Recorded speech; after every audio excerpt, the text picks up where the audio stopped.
안녕하세요. 저는 40대 남자입니다. 저는 몇 년 전 재혼해서 아내와 딸 하나를 키우고 있어요. 지금 제가 키우고 있는 딸은 저의 친딸은 아니죠. 아내가 저와 결혼하기 전 남편과 사이에서 낳은 아이입니다. 저와 아내가 재혼을 했을 당시에 딸은 5살이었어요. 시간이 참 빠릅니다. 그 어린 딸이 어느새 커서 벌써 학교에 다니고 있어요. 제가 생물학적 아버지는 아니지만 저는 딸아이에게 애틋합니다.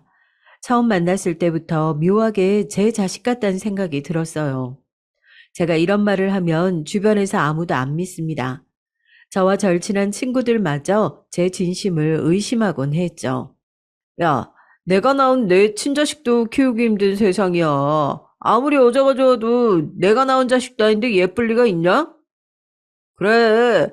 아니, 처음 하는 결혼도 아닌데 신중하게 생각해야지. 솔직하게 말해서 너 내 새끼도 아닌 남의 새끼 평생 먹여 살릴 수 있겠어? 내가 얼마나 아이를 낳고 싶어 했는지 너희들도 잘 알잖아. 이 나이에 낳기는 이미 늦었는데 이제 와서라도 딸 하나가 생기면 너무 좋지. 친구들은 가슴에 손을 얹고 말하라고 놀려댔지만 저는 진심이었습니다. 늦은 나이에라도 아이가 생겨서 다행이라고 생각했죠. 사실 전 부인과 이혼한 건 후회가 안 되는데 아이가 없는 건 항상 후회됐었거든요. 전 부인과 5년 넘게 결혼 생활하는 동안 저에게 남은 거라고는 아파트 대출 이자와 우울증뿐이었어요. 그렇다고 첫 번째 결혼이 저에게 무조건 나쁜 기억만 남긴 건 아닙니다. 아직 대출이 남긴 했지만 그래도 전 부인이 30평대 아파트를 고집하는 바람에 제게는 제 명의의 아파트도 하나 있고 우울증에 걸린 덕분에 현재의 아내도 만났으니까요. 재혼한 아내를 처음 만난 건 병원에서였습니다. 아내는 제가 다니던 정신의학과 건물 1층에 커피숍을 운영하고 있었어요. 제가 병원 진료를 받은 후 항상 1층에 들러 커피를 사 먹었는데 아내가 굉장히 친절하게 대해줬거든요. 아내는 애교가 많고 다정다감한 사람이에요. 당시 아내가 커피숍을 웬 남자와 함께 운영하고 있었는데 둘이 워낙 사이가 좋아 보여서 저는 당연히 부부인 줄 알았습니다. 그런데 알고 보니까 부부 사이가 아니더라고요. 몇 개월 커피숍에 다니며 얼굴을 트고 친해졌는데 두 사람은 부부가 아니라 남매 사이였어요. 심지어 아내가 3살이나 위라 누나고요. 그 후로 저는 적극적으로 아내에게 다가갔습니다. 그러다 아내도 저에게 한 번의 이혼을 겪었고 딸이 있다는 사실도 알게 됐죠. 그때까지는 딸아이가 다른 아이들과 똑같이 건강했어요. 아내를 똑 닮아서 애교도 많고 말도 많았습니다. 저를 삼촌이라고 부르면서 잘 따랐어요. 그러다가 아내와 자연스럽게 연애를 시작했고 만난 지 몇 개월 되지 않아 재혼 이야기가 나왔습니다. 재혼 이야기를 먼저 꺼낸 건 저예요. 아내와 연애를 시작한 후로 저는 아내와 아내의 딸인 수진이가 매일 밤 제 눈에 밟혔거든요. 한 번의 아픔을 겪고도 저와 달리 밝고 씩씩하게 살아가는 아내와 수진이가 부러웠어요. 그런 사람들과 함께라면 어떤 역경이든 다 이겨낼 수 있겠다는 확신도 있었습니다. 하지만 제 생각처럼 재혼이 순조롭지만은 않았어요. 저희 어머니께서 반대가 심했거든요. 아내가 이혼녀라는 사실이야 저도 이혼남이라 중요하지 않았지만 아내에게 딸이 있다는 사실을 어머니는 마음에 들어 하지 않으셨죠. 이혼녀라는 것도 마음에 안 들어 죽겠는데, 거기다 왜 하필 애까지 딸린 이혼녀야. 너는 말이, 이혼이지 사실 혼인신고도 안 한 총각인데. 총각은 무슨, 저 혼인신고는 안 했어도 식 올리고 5년이나 살았어요. 한 번 실패했는데 이번엔 신중하게 제가 좋아하는 사람하고 살고 싶어요. 그러니까 허락해 주세요. 사실 전 부인은 중매로 만나 결혼했어요. 어머니가 다니는 교회에 아는 집사님께서 중매를 서서 만나게 됐거든요.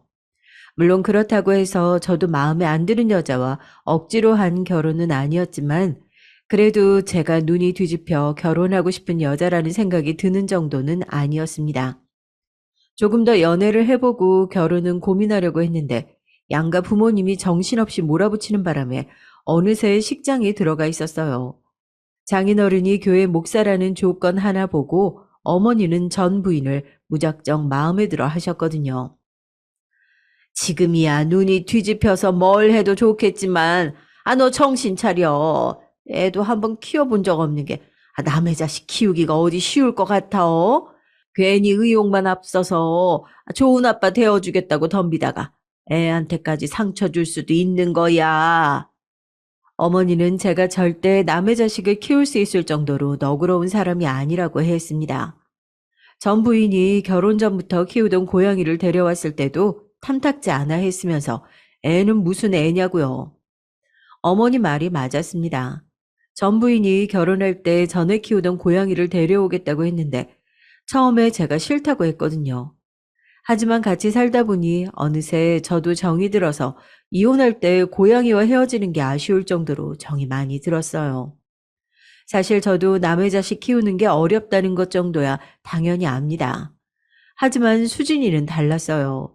처음 본 순간 그 동그랗고 순수한 눈동자에 제가 한눈에 반해버렸거든요. 저를 만난 지 몇 시간 되지도 않았는데 제 품에 안겨 곤히 잠든 수진이의 얼굴이 며칠 동안 아른거릴 정도였습니다. 아내가 좋아질수록 제가 수진이의 진짜 아빠가 되는 상상을 하곤 했어요. 그러자 언제부턴가 제가 진짜 수진이의 아빠로서 살 수 있다는 확신도 갖게 됐습니다. 제가 이토록 아이를 원하고 있다는 사실이 스스로도 놀라울 정도였어요. 이혼한 전 부인은 아이를 별로 좋아하지 않았습니다. 결혼 전에는 몰랐는데 결혼 이후 갑자기 아이를 갖지 않겠다고 하더군요.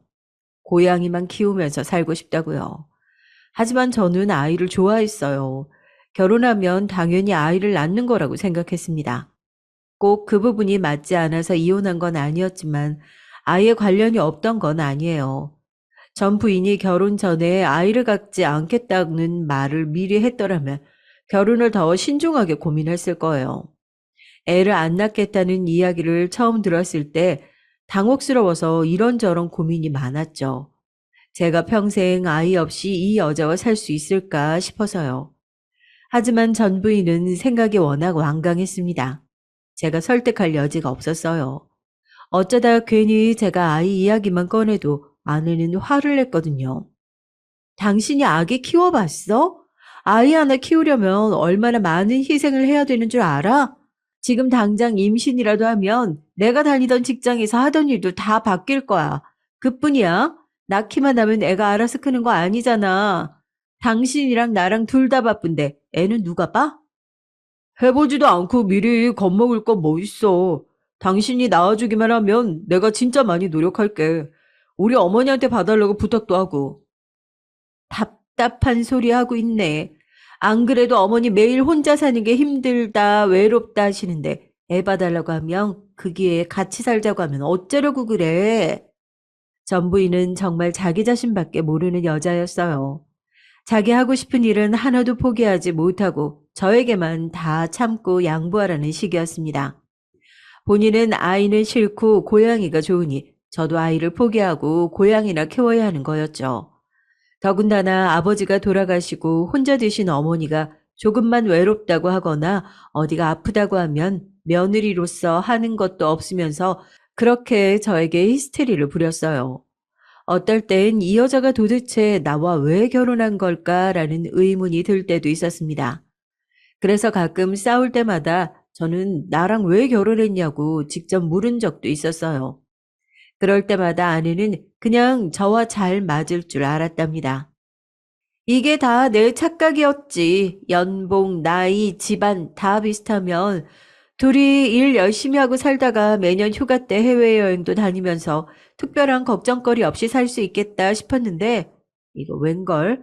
막상 결혼해보니까 피곤한 게 한두 개가 아니잖아? 전 부인은 좋은 직장에 고연봉을 받는 30대 커리어 우먼이었어요.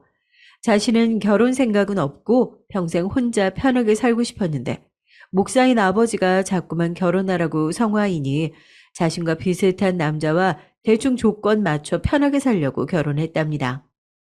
하지만 막상 저와 결혼해보니 생각보다 피곤한 일이 많은 거죠. 저희 어머니가 홀어머니라 신경 쓸 일도 많고 고지식해서 잔소리도 많은데 그 와중에 저까지 자꾸만 귀찮게 아이를 낳자고 하니 더 싫었던 거예요. 그때까지도 저는 순진하게 전 부인의 마음을 돌릴 수 있을 거라고 여겼죠. 같이 오순도순 잘 살면서 제가 잘 하다 보면 아내도 생각이 바뀔 거라고 기대했죠. 하지만 아니었습니다. 전 부인은 저를 속였어요.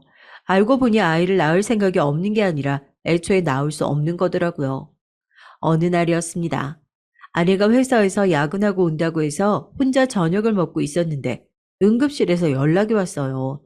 아내가 쓰러져서 응급실에 실려왔답니다. 저는 너무 놀라서 곧바로 응급실로 달려갔죠. 그런데 의사 말이 충격적이었습니다. 아내가 긴급 수술을 해야 하는데 보호자의 동의가 필요하다네요. 저는 당황해서 갑자기 무슨 수술을 하느냐고 따져 물었어요. 그런데 제가 보호자이기는 한지 의사가 전혀 모르는 이야기를 하더군요. 최근에 난관 결찰술 수술을 받으셨다고 했는데 그 후유증으로 하혈이 너무 심해요. 바로 수술실 들어가 확인해 봐야겠지만 아마 제거 수술을 하셔야 할 수도 있습니다. 저는 의사 말을 듣고 너무 당황해서 어쩔 줄을 몰랐어요. 응급실 침대에 누운 환자가 제 마누라 맞나 싶었죠. 의사가 말한 수술이 도대체 무슨 수술인지도 몰랐거든요.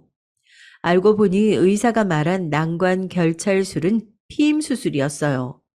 전 부인은 저에게 상의 한마디 하지 않고 피임 수술을 한 겁니다. 심지어 그 수술은 불임 수술이라고 해서 수술하면 임신 가능성이 아예 제로랍니다. 만약 나중에라도 아이를 갖겠다고 재생수술을 해도 임신 가능성이 희박하다네요. 저는 전 부인이 수술실에 들어가는지도 모르고 머릿속이 새하얗게 변했어요. 그때 든 배신감은 정말이지 말로는 다 표현할 수 없었습니다. 그리고 그 순간에야 똑바로 알겠더군요. 전 부인은 저를 바보 천치로 한 거예요. 그렇지 않고서야 그런 짓을 어떻게 모르게 버릴 수가 있겠어요. 저는 전 부인이 제거 수술을 하고 몸을 회복할 때까지 옆에 있었어요. 살뜰히 보살폈습니다. 일절 말 한마디 하지 않고요. 그러고는 전 부인이 퇴원하자마자 저는 이혼 서류를 내밀었습니다. 전 부인은 저에게 독한 새끼라고 욕을 하고 막말을 퍼부었지만 저는 하나도 들리지 않았어요. 이미 저희 부부는 신뢰를 잃었고 저는 아무렇지 않은 얼굴을 하고 남편을 속이는 여자와는 단 하루도 살 수가 없었으니까요. 전 부인은 끝까지 자기는 잘못한 게 없다는 투였습니다. 아주 뻔뻔하게요. 자신은 애를 낳을 생각이 없었으니 저에게 애초에 말할 필요가 없었다는 거예요. 그 순간 정말 신기하게도 전 부인에 대한 오만정이 뚝 떨어지더군요. 그래도 그전에는 전 부인에게 무슨 소리를 들어도 헤어지고 싶다는 생각까지 한 적은 없었는데 적반하장으로 나오니까 마음이 확고하게 서더군요. 한 가지 전 부인에게 고마운 건 혼인신고를 하지 말자고 했던 것이에요. 제가 그렇게 혼인신고하자고 해도 이런저런 핑계를 대면서 미루길래 저도 아이가 생기면 해야겠다 싶어서 더는 요구하지 않았었습니다. 이렇게 헤어졌으니 다행이다 싶기도 하더군요. 결국 그렇게 전 부인과 이혼하게 된 겁니다. 전 부인과 그렇게 헤어지고 나서 제 인생에는 더는 아내도 아이도 없을 거라 여겼어요. 지금의 아내를 만나 딸아이까지 얻어서 살게 될 줄은 꿈에도 몰랐습니다. 저희 어머니의 반대를 무릅쓰고라도 저는 아내와 재혼하려고 했는데 착한 아내가 그럴 수는 없다고 했어요. 어떻게든 자신이 어머니의 마음에 들겠다면서 가진 노력을 다했습니다. 어머니는 결국은 아내와 저의 결혼을 허락하셨어요. 그럴 수밖에 없었죠. 아내가 어머니에게 너무 잘했거든요. 지금의 아내가 어머니에게 몇 개월 동안 노력해 준 게 전 부인이 5년 동안 저와 살면서 어머니에게 한 일보다 훨씬 많았거든요. 아내는 수진이 키우랴 커피숍 운영하랴 바빴을 텐데도 새벽마다 일어나 반찬을 해서 어머니에게 가져다 줬습니다. 그뿐만이 아니에요. 어머니가 허리랑 무릎이 워낙 안 좋아서 매주 치료를 하러 다니셨는데 제가 말하지 않아도 아내가 매주 모시고 병원에 가줬습니다. 처남도 고생이 많았어요. 아내가 어머니를 모시고 병원에 가면 처남이 혼자 커피숍 일을 보며 수진이를 돌봤거든요. 제가 그럴 필요 없다고 어머니가 허락해주지 않아도 아내와 재혼할 거라고 선전포고를 했는데도 아내는 멈추지 않았습니다. 당신이 우리 수진이한테 하는 거에 비하면 내가 한참 모자라지. 당신이 우리 수진이한테 아빠로서 잘하는 만큼 나도 어머님께 우리 엄마한테 하는 것처럼 더 잘할 거야. 이렇게 예쁘게 말하는 사람을 누가 좋아하지 않을 수 있겠어요. 사람 마음은 다 똑같나 봅니다. 어머니도 처음엔 아내의 노력에도 시큰둥 하시더니 나중에는 아내에게 홀라당 넘어가셨죠. 저처럼 말이에요. 언젠가부터 아내가 바빠서 하루라도 연락을 못하거나 반찬을 안 가져오면 어머님께서 먼저 아내에게 연락을 하셨습니다. 반찬은 됐으니 집에 와서 밥 먹고 가라고요. 그렇게 차차 저와 아내는 가족이 되어갔습니다. 아내와 저희 어머니뿐만이 아니라 저도 수진이와 처남과 가까워지기 위해 노력했죠. 쉬는 날이면 다 같이 놀러도 많이 갔어요. 아내가 전 남편과 이혼하고 힘들 때 처남이 아빠 노릇을 다 했기 때문에 아내와 처남은 떼래야 뗄 수 없는 사이였죠. 저도 외동아들이라 가족이라고는 어머니와 단 둘이다 보니 아내와 처남 사이를 이해할 수 있었습니다. 아내와 처남도 부모님이 학교 다닐 때 돌아가셔서 둘이 꽤 고생했거든요. 저도 아내와 처남을 보고 있으면 안쓰럽고 대견했습니다. 그런데 아내의 전 남편은 그런 두 사람을 이해하지 못했대요. 오히려 질투를 했다고 하더라고요. 다른 남매지간보다 각별한 두 사람을 샘냈대요. 매형 앞에서 이런 소리 하면 안 되지만 누나 전 남편은 정신 나간 놈이었어요. 누나가 우리 집에 와서 밥 해주고 청소나 빨래 좀 해준다고 매일 난리를 쳤다니까요. 아니, 가족끼리 그럴 수도 있지. 그런 걸 가지고 왜 난리를 쳐? 그러니까요. 완전 정신 나간 놈이에요. 그런 놈이니까 자기 자식인데도 수진이 앞으로 양육비 한 푼 안 보내고 뻔뻔하게 살고 있죠. 저는 아내와 처남의 마음을 충분히 이해할 수 있었습니다. 저의 전 부인도 그런 소리를 많이 했거든요. 제가 어머니 집에서 저녁을 먹고 오거나 주말에 어머니를 모시고 영화라도 한 편 보고 오면 난리를 쳤습니다. 아내가 툭 하면 저에게 하던 말이 마마 보이냐는 말이었어요. 결혼한 아들이 그렇게 자주 엄마네 집에 드나드는 게 정상이냐고요. 저는 오히려 그런 소리를 하는 전 부인이 이해가 되질 않았습니다. 그럴 때마다 드는 생각이 가족끼리 가깝게 지내는 게 도대체 뭐가 이상하다는 건지 모르겠더군요.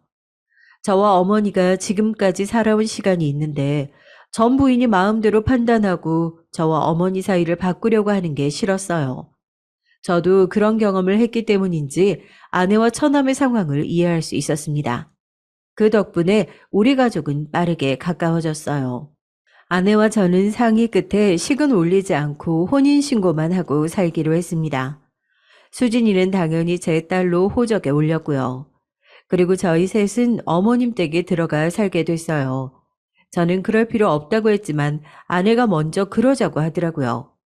저희 부부가 재혼 가정이다 보니 시작부터 어머니와 수진이까지 모두 다 같이 지내다 보면 우여곡절이 있더라도 결국은 진짜 가족이 되지 않겠냐고요. 저는 아내의 마음이 고마워서 저도 한 가지를 제안했습니다.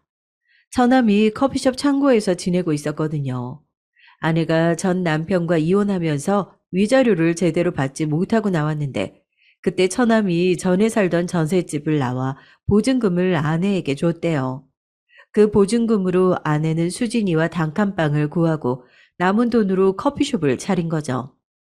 그러면서 처남이 창고에서 먹고 자고 한 겁니다. 저는 그 마음이 고맙고 대견해서 제가 살던 아파트로 들어가라고 했어요. 어차피 저와 아내는 어머님 댁에 들어가니 아파트가 비니까요. 처남은 너무 미안해하면서 돈 모아서 전세금이라도 주겠다고 했지만 저는 괜찮다고 했습니다. 사실 제 진심은 나중에 처남이 결혼할 여자가 생기면 아예 그 아파트 명의를 처남 명의로 바꿔줄까 싶기도 했답니다. 어머님이 가만히 계시진 않았겠지만 그래도 저는 그 정도로 아내와 처남에게 진심이었어요. 아내를 그 정도로 사랑했습니다. 제 모든 걸 다 바칠 정도로요. 하지만 세상 일이라는 게 참 제 마음대로 되지 않더라고요. 제가 마음대로 처남에게 아파트 명의를 바꿔줬습니다. 나중에 그 사실을 알게 되신 어머니가 아내에게 난리를 쳤어요. 애미야, 네가 네 남편한테 아파트 동생한테 넘겨주라고 했냐? 이혼녀의 자식까지 달고 온 것도 억울해 죽겠는데 이제 우리 집 재산까지 노려? 어머니, 그런 거 아니에요. 수진이 아빠가 먼저 그렇게 해주겠다고 했어요. 동생이 혼자 가게에서 지내는 게 마음 쓰인다고요. 얼씨구, 너는 애가 참 쉽다. 아, 어떻게 벌써 수진이 아빠라는 소리가 그렇게 쉽게 나오냐? 나중에 제가 퇴근하고 들어오면서 어머니의 말소리를 듣고 화를 내지 않았다면 어머니는 더한 소리도 하셨을 거예요. 저는 너무 화가 나서 아내를 방에 들어가려고 하고 어머니에게 이야기했습니다. 수진이가 방에서 자고 있으니까 망정이지. 애가 듣기라도 했으면 어떡해. 엄만 나이도 먹을 만큼 먹어서 그런 생각 없는 소리를 하고 싶어? 한 번만 더 수진이 가지고 그런 소리 하면 나 엄마라도 안 참아. 우리도 나가서 그냥 셋이 살 거야. 아이고, 이래서 자식놈 키워봐야 소용없다는 소리를 하는 거다. 핏줄인 지 엄마보다 피 한 방울 안 섞인 새끼가 더 걱정된다니. 아이고, 서러워서 살겠냐? 어머니에게는 죄송했지만 저는 진심으로 수진이가 더 걱정됐어요. 아직 5살이긴 하지만 한번 엄마 아빠와 헤어지는 걸 경험한 아이잖아요. 그 와중에 새아빠까지 생겼고요. 저는 아이에게 혼란을 주고 싶지 않았습니다. 이제 더는 힘든 일 없이 화목한 가정에서 사랑만 받으며 크게 해주고 싶었어요. 그런데 그런 와중에 생각지도 못한 일이 벌어졌습니다. 처남과 아내가 운영하던 커피숍에 일이 좀 생겨서 이사를 해야 했어요. 커피숍을 하던 건물이 오래돼서 화장실이나 주방 타일이 떨어지고 문제가 심각해서 인테리어를 하거나 이사를 해야 했죠. 건물 주인은 공사를 안 해준다고 배짱이라 천상 이사를 해야 했어요. 그런데 문제는 거기부터였습니다. 커피숍 보증금이 거의 없다시피 했어요. 아내도 몰랐는데 처남이 월세를 안 내고 보증금에서 계속 월세를 까고 있었다네요. 저는 어이가 없어서 처남을 불러다 놓고 이야기를 했습니다. 아내가 달마다 월세 내라고 따로 돈을 준 걸 아는데 그 돈은 다 어떻게 했냐고요. 매형이 몰라서 그러는데 커피숍이 잘 되는 것처럼 보여도 돈 나갈 때가 한두 군데가 아니에요. 이래저래 이것저것 메꾸다 보니까 자꾸 돈이 빵꾸가 나서 어쩔 수 없었어요. 처남은 제대로 된 설명도 안 하고 무작정 가게에 돈 들어갈 때가 많았답니다. 그래서 월세를 도저히 낼 수가 없었다네요. 그랬으면 진작에 커피숍을 그만뒀어야지. 마진도 안 남는 가게를 지금까지 도대체 왜 하고 있었던 거야? 저는 황당해서 이야기를 했는데 처남은 전혀 본인이 잘못한지를 모르더라고요. 더군다나 더 어이없는 건 아내의 반응이었습니다. 아내는 처남에게 싫은 소리 한마디 하지 않고 수긍하는 분위기였어요. 오히려 처남을 다그치는 저를 나무랐습니다. 준이가 그러고 싶어서 그랬겠어? 다 잘 해보려고 그런 건데 가족끼리 서로 탓하면 어떡해? 우리가 알아서 할 테니까 당신은 걱정하지 마. 아내가 항상 긍정적이고 밝은 사람이라는 건 알았지만 이 상황에서 잘해보려고 했다는 말이 맞는 건지 모르겠더라고요. 사실 들어도 저는 이해가 되질 않았어요. 가족도 좋고 탓하지 않는 것도 좋지만 돈 문제는 어느 때나 확실하게 해야 하는 거니까요. 그런데 아내가 그날 저녁 저에게 몇 가지 제안을 했습니다. 혹시 시어머니 건물에 가게를 하나 내게 해주면 안 되겠냐고요. 사실 저희 어머니 앞으로 재산이 많아요. 외할아버지가 살아생전 경기권에 땅이 좀 있으셨는데 그 땅에 도로가 생기면서 돈을 좀 버셨거든요. 그 돈을 자식들에게 똑같이 나눠주셨어요. 당시 돈으로 3억씩 주셨으니 어마어마한 돈이었죠. 어머니는 물려받은 3억으로 집 근처에 상가 건물을 싸게 2채나 구매하셨어요. 그런데 그 건물이 현재는 올라서 지금은 다 하면 40억 정도 됩니다. 그러다 보니 아내가 그런 소리를 한 거죠. 어머니가 가진 상가 건물에 커피숍을 내고 싶다고요. 저는 고민 끝에 어머니에게 말씀드렸습니다. 그런데 웬일로 어머니가 순순히 허락을 해주셨어요. 저는 당연히 안 된다고 하실 줄 알았거든요. 내 건물에 있는 가게는 이미 다 계약 끝나서 나갈 데가 없고 대신 내가 돈을 빌려줄게. 그 돈으로 가게 얻어. 대신 꼭 우리 아들 명의로 계약하고. 저는 그게 무슨 소리인가 싶었는데 어머니는 먼 미래까지 내다보셨습니다. 한번 보증금 날려먹은 처남이 또 그러라는 법은 없겠냐면서 믿을 수가 없다고요. 아내나 처남 명의는 절대 안 되고 꼭 제 명의로 가게를 구하라고 하셨죠. 그래야 돈을 빌려준다고요. 저는 당연히 어머니 말대로 하겠다고 했는데 웬일로 아내가 저와 어머니의 대화에 끼어들더군요. 가게는 저랑 동생이 운영할 건데 명의는 당연히 저희 둘 중에 한 명으로 해야죠. 그리고 건물 사는 것도 아니고 그냥 월세 가게 하나 구하는 건데 꼭 그렇게 할 필요가 있을까요? 필요 있지. 그래야 사람 마음가짐이 달라지는 거다. 애미야, 너도 동생 생각하면 그렇게 무르게 굴어서는 안 돼. 아무리 동생이 안쓰러워도 제대로 가르쳐야지. 그 큰 돈을 날린다는 게 말이 되냐? 그리고 난 이자 꼬박꼬박 받을 거니까 사돈 총각한테 달달이 나한테 입금하라고 해. 어머니는 돈을 빌려주는 대신에 달에 이자도 내라고 했습니다. 저는 어머니에게 꼭 그렇게까지 할 필요가 있냐고 했는데 어머니는 그렇게 해야 한다고 하셨어요. 아무리 둘이 좋아서 부부로 살지만 돈 관계만큼은 가족끼리 더 확실히 해야 하는 거라고요. 거기다가 처남은 한치 건너인데 어떤 사람인지 알고 돈을 주냐입니다. 그리고 신신당부하신 게 여자 조심하라고 하셨어요. 한 번 당하고도 여자를 모르냐고요. 그때까지만 해도 어머니가 너무 예민하다고 생각했습니다. 그런데 나중에 보니까 어머니가 현명하신 거였어요. 어머니 말씀이 다 맞았습니다. 사람은 그렇게 쉽게 믿는 게 아니었어요. 어머니에게 돈을 빌려 아내와 처남이 새로운 가게를 찾는 와중에 딸아이에게 일이 생겼습니다. 어느 날 갑자기 딸 수진이가 말을 하지 않았어요. 제가 3일 정도 지방 출장이 있어서 다녀왔는데 아이가 전혀 다른 아이가 되어 있었습니다. 병원에서는 실어증이래요. 아이에게 뭔가 특별한 사건이나 충격으로 인해 일어난 증상 같다고요.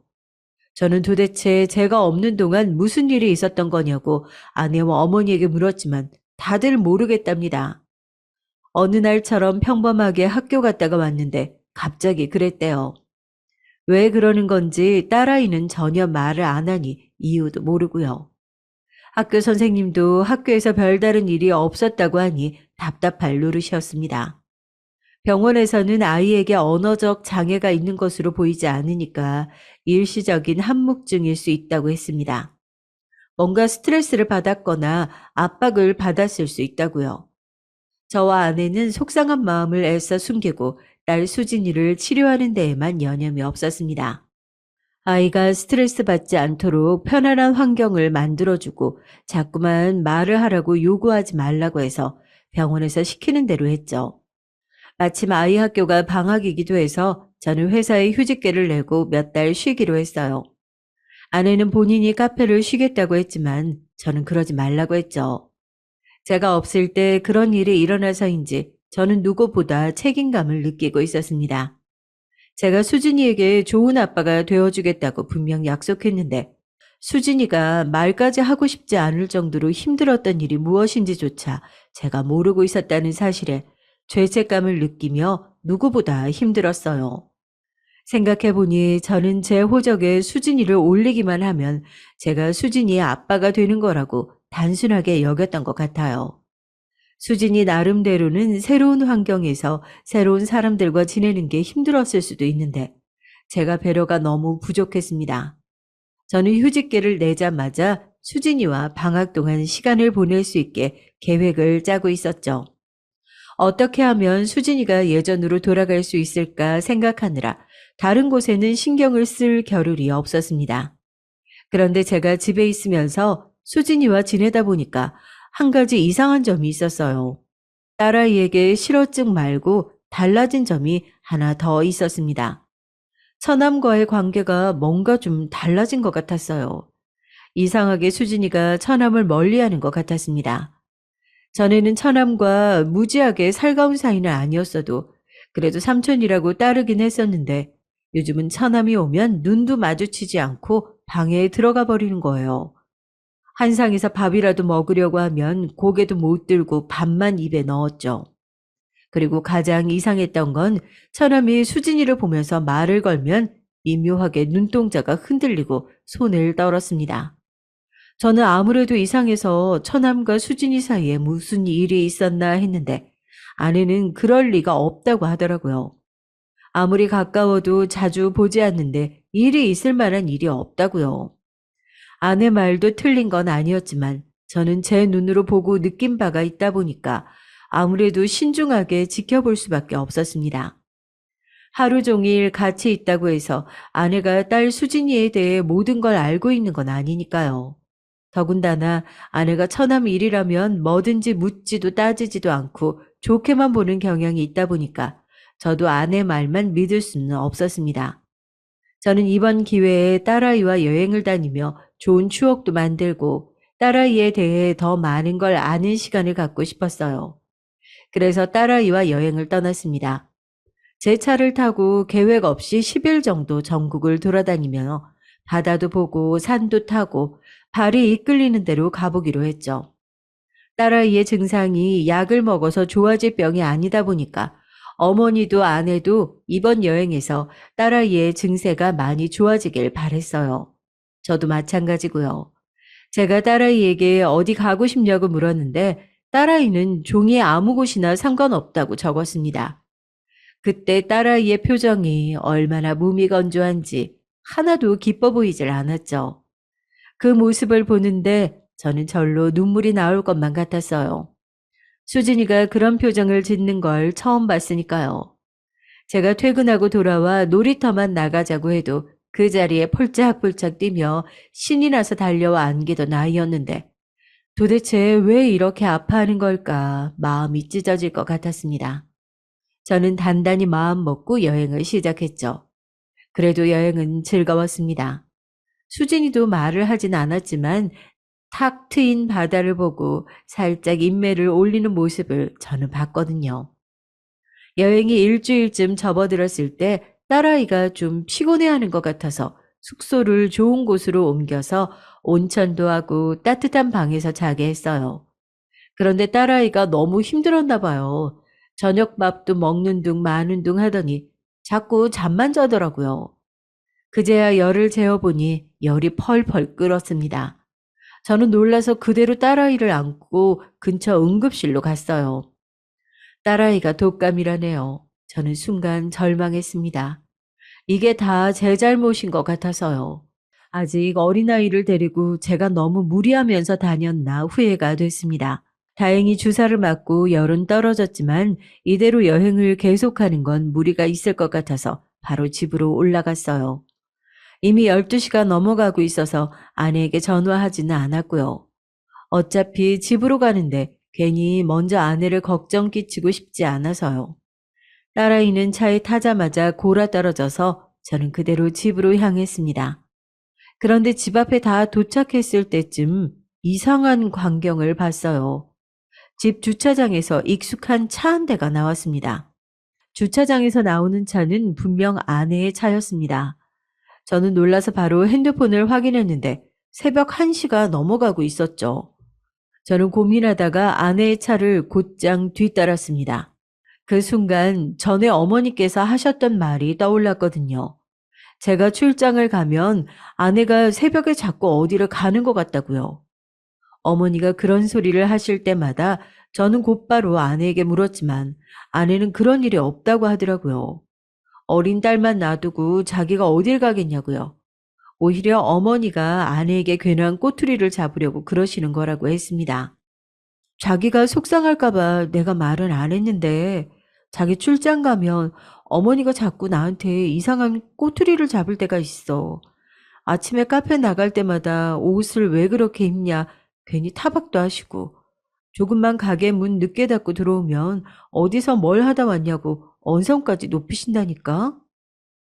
저는 아내의 말을 곧이곧대로 믿었어요. 그럴 수밖에 없는 게 평소에 아내가 어머니에게 워낙 잘해요. 더군다나 저희 어머니가 워낙 옛날 분이시다 보니까 제가 없을 때 며느리에게 그러실 수 있는 분이기도 했고요. 전 부인에게도 자주 옷차림 가지고 잔소리해서 전 부인이 질려했었거든요. 게다가 제가 생각해도 아내가 새벽에 갈 곳이 어디 있겠나 싶어 별 생각하지 않고 넘겼습니다. 그런데 직접 제 눈으로 아내 차가 새벽 1시에 주차장을 나가는 모습을 보고 나니까 가슴이 세게 뛰기 시작하더군요. 뭔가 불길해서요. 아내가 도착한 곳은 다름 아닌 제 아파트였습니다. 제가 결혼 전에 살던 아파트요. 순간 저는 처남이 떠올랐습니다. 지금은 그 아파트에 처남이 살고 있으니까요. 순간 저는 허탈해서 웃음이 다 튀어나왔습니다. 그럼 그렇지라는 마음도 들었고요. 처남에게 아무래도 무슨 일이 생겼나 봅니다. 그랬으니 이 시간에 아내가 온 거겠죠. 저는 허탈했어요. 아무리 그래도 시간이 새벽 1시가 넘었는데 이 시간에 찾아올 정도로 급한 일이 무엇일까 싶었죠. 아무래도 뭔가 일이 생긴 것 같아서 저는 딸아이를 업은 채로 아파트로 올라갔습니다. 처남이 걱정돼서요. 아내와 처남은 저와 딸이 오는 줄은 꿈에도 모르고 있을 테니 놀라게 해주고 싶기도 했고요. 그런데 잠시 뒤 말도 안 되는 장면을 목격하고 말았습니다. 아내와 처남은, 아니 그 연놈은 사람이 아니었어요. 개나 소만도 못한 짐승 새끼였습니다. 제가 아이를 업은 채로 초인종을 눌렀는데 한참이 지나서야 처남이 문을 열었어요. 처남의 행색이 이상했습니다. 처남이 팬티만 입은 채로 나왔거든요. 물론 그럴 수야 있죠. 제가 늦은 시간에 불쑥 찾아온 거기도 하고 자기 집에서 속옷 차림으로 있을 수도 있으니까요. 그런데 문제는 처남의 표정이었습니다. 저를 보고 놀란 표정이 예사롭지 않았어요. 어, 매형이 이 시간에 무슨 일이세요?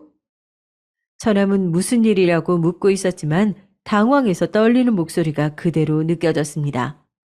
저는 저도 모르게 순간 눈빛이 달라졌어요. 그리고 절대 떠올리고 싶지 않았던 더러운 생각이 머릿속을 스치고 지나갔습니다.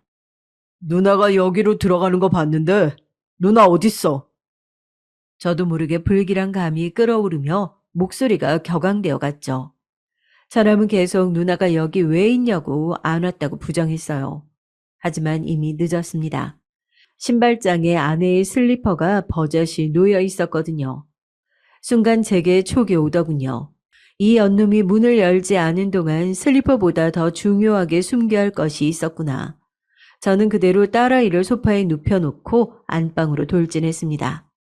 제 행동에 당황한 처남은 제 앞을 가로막았지만 아무도 저를 막을 수 없었어요. 저는 그대로 안방 문을 열었습니다.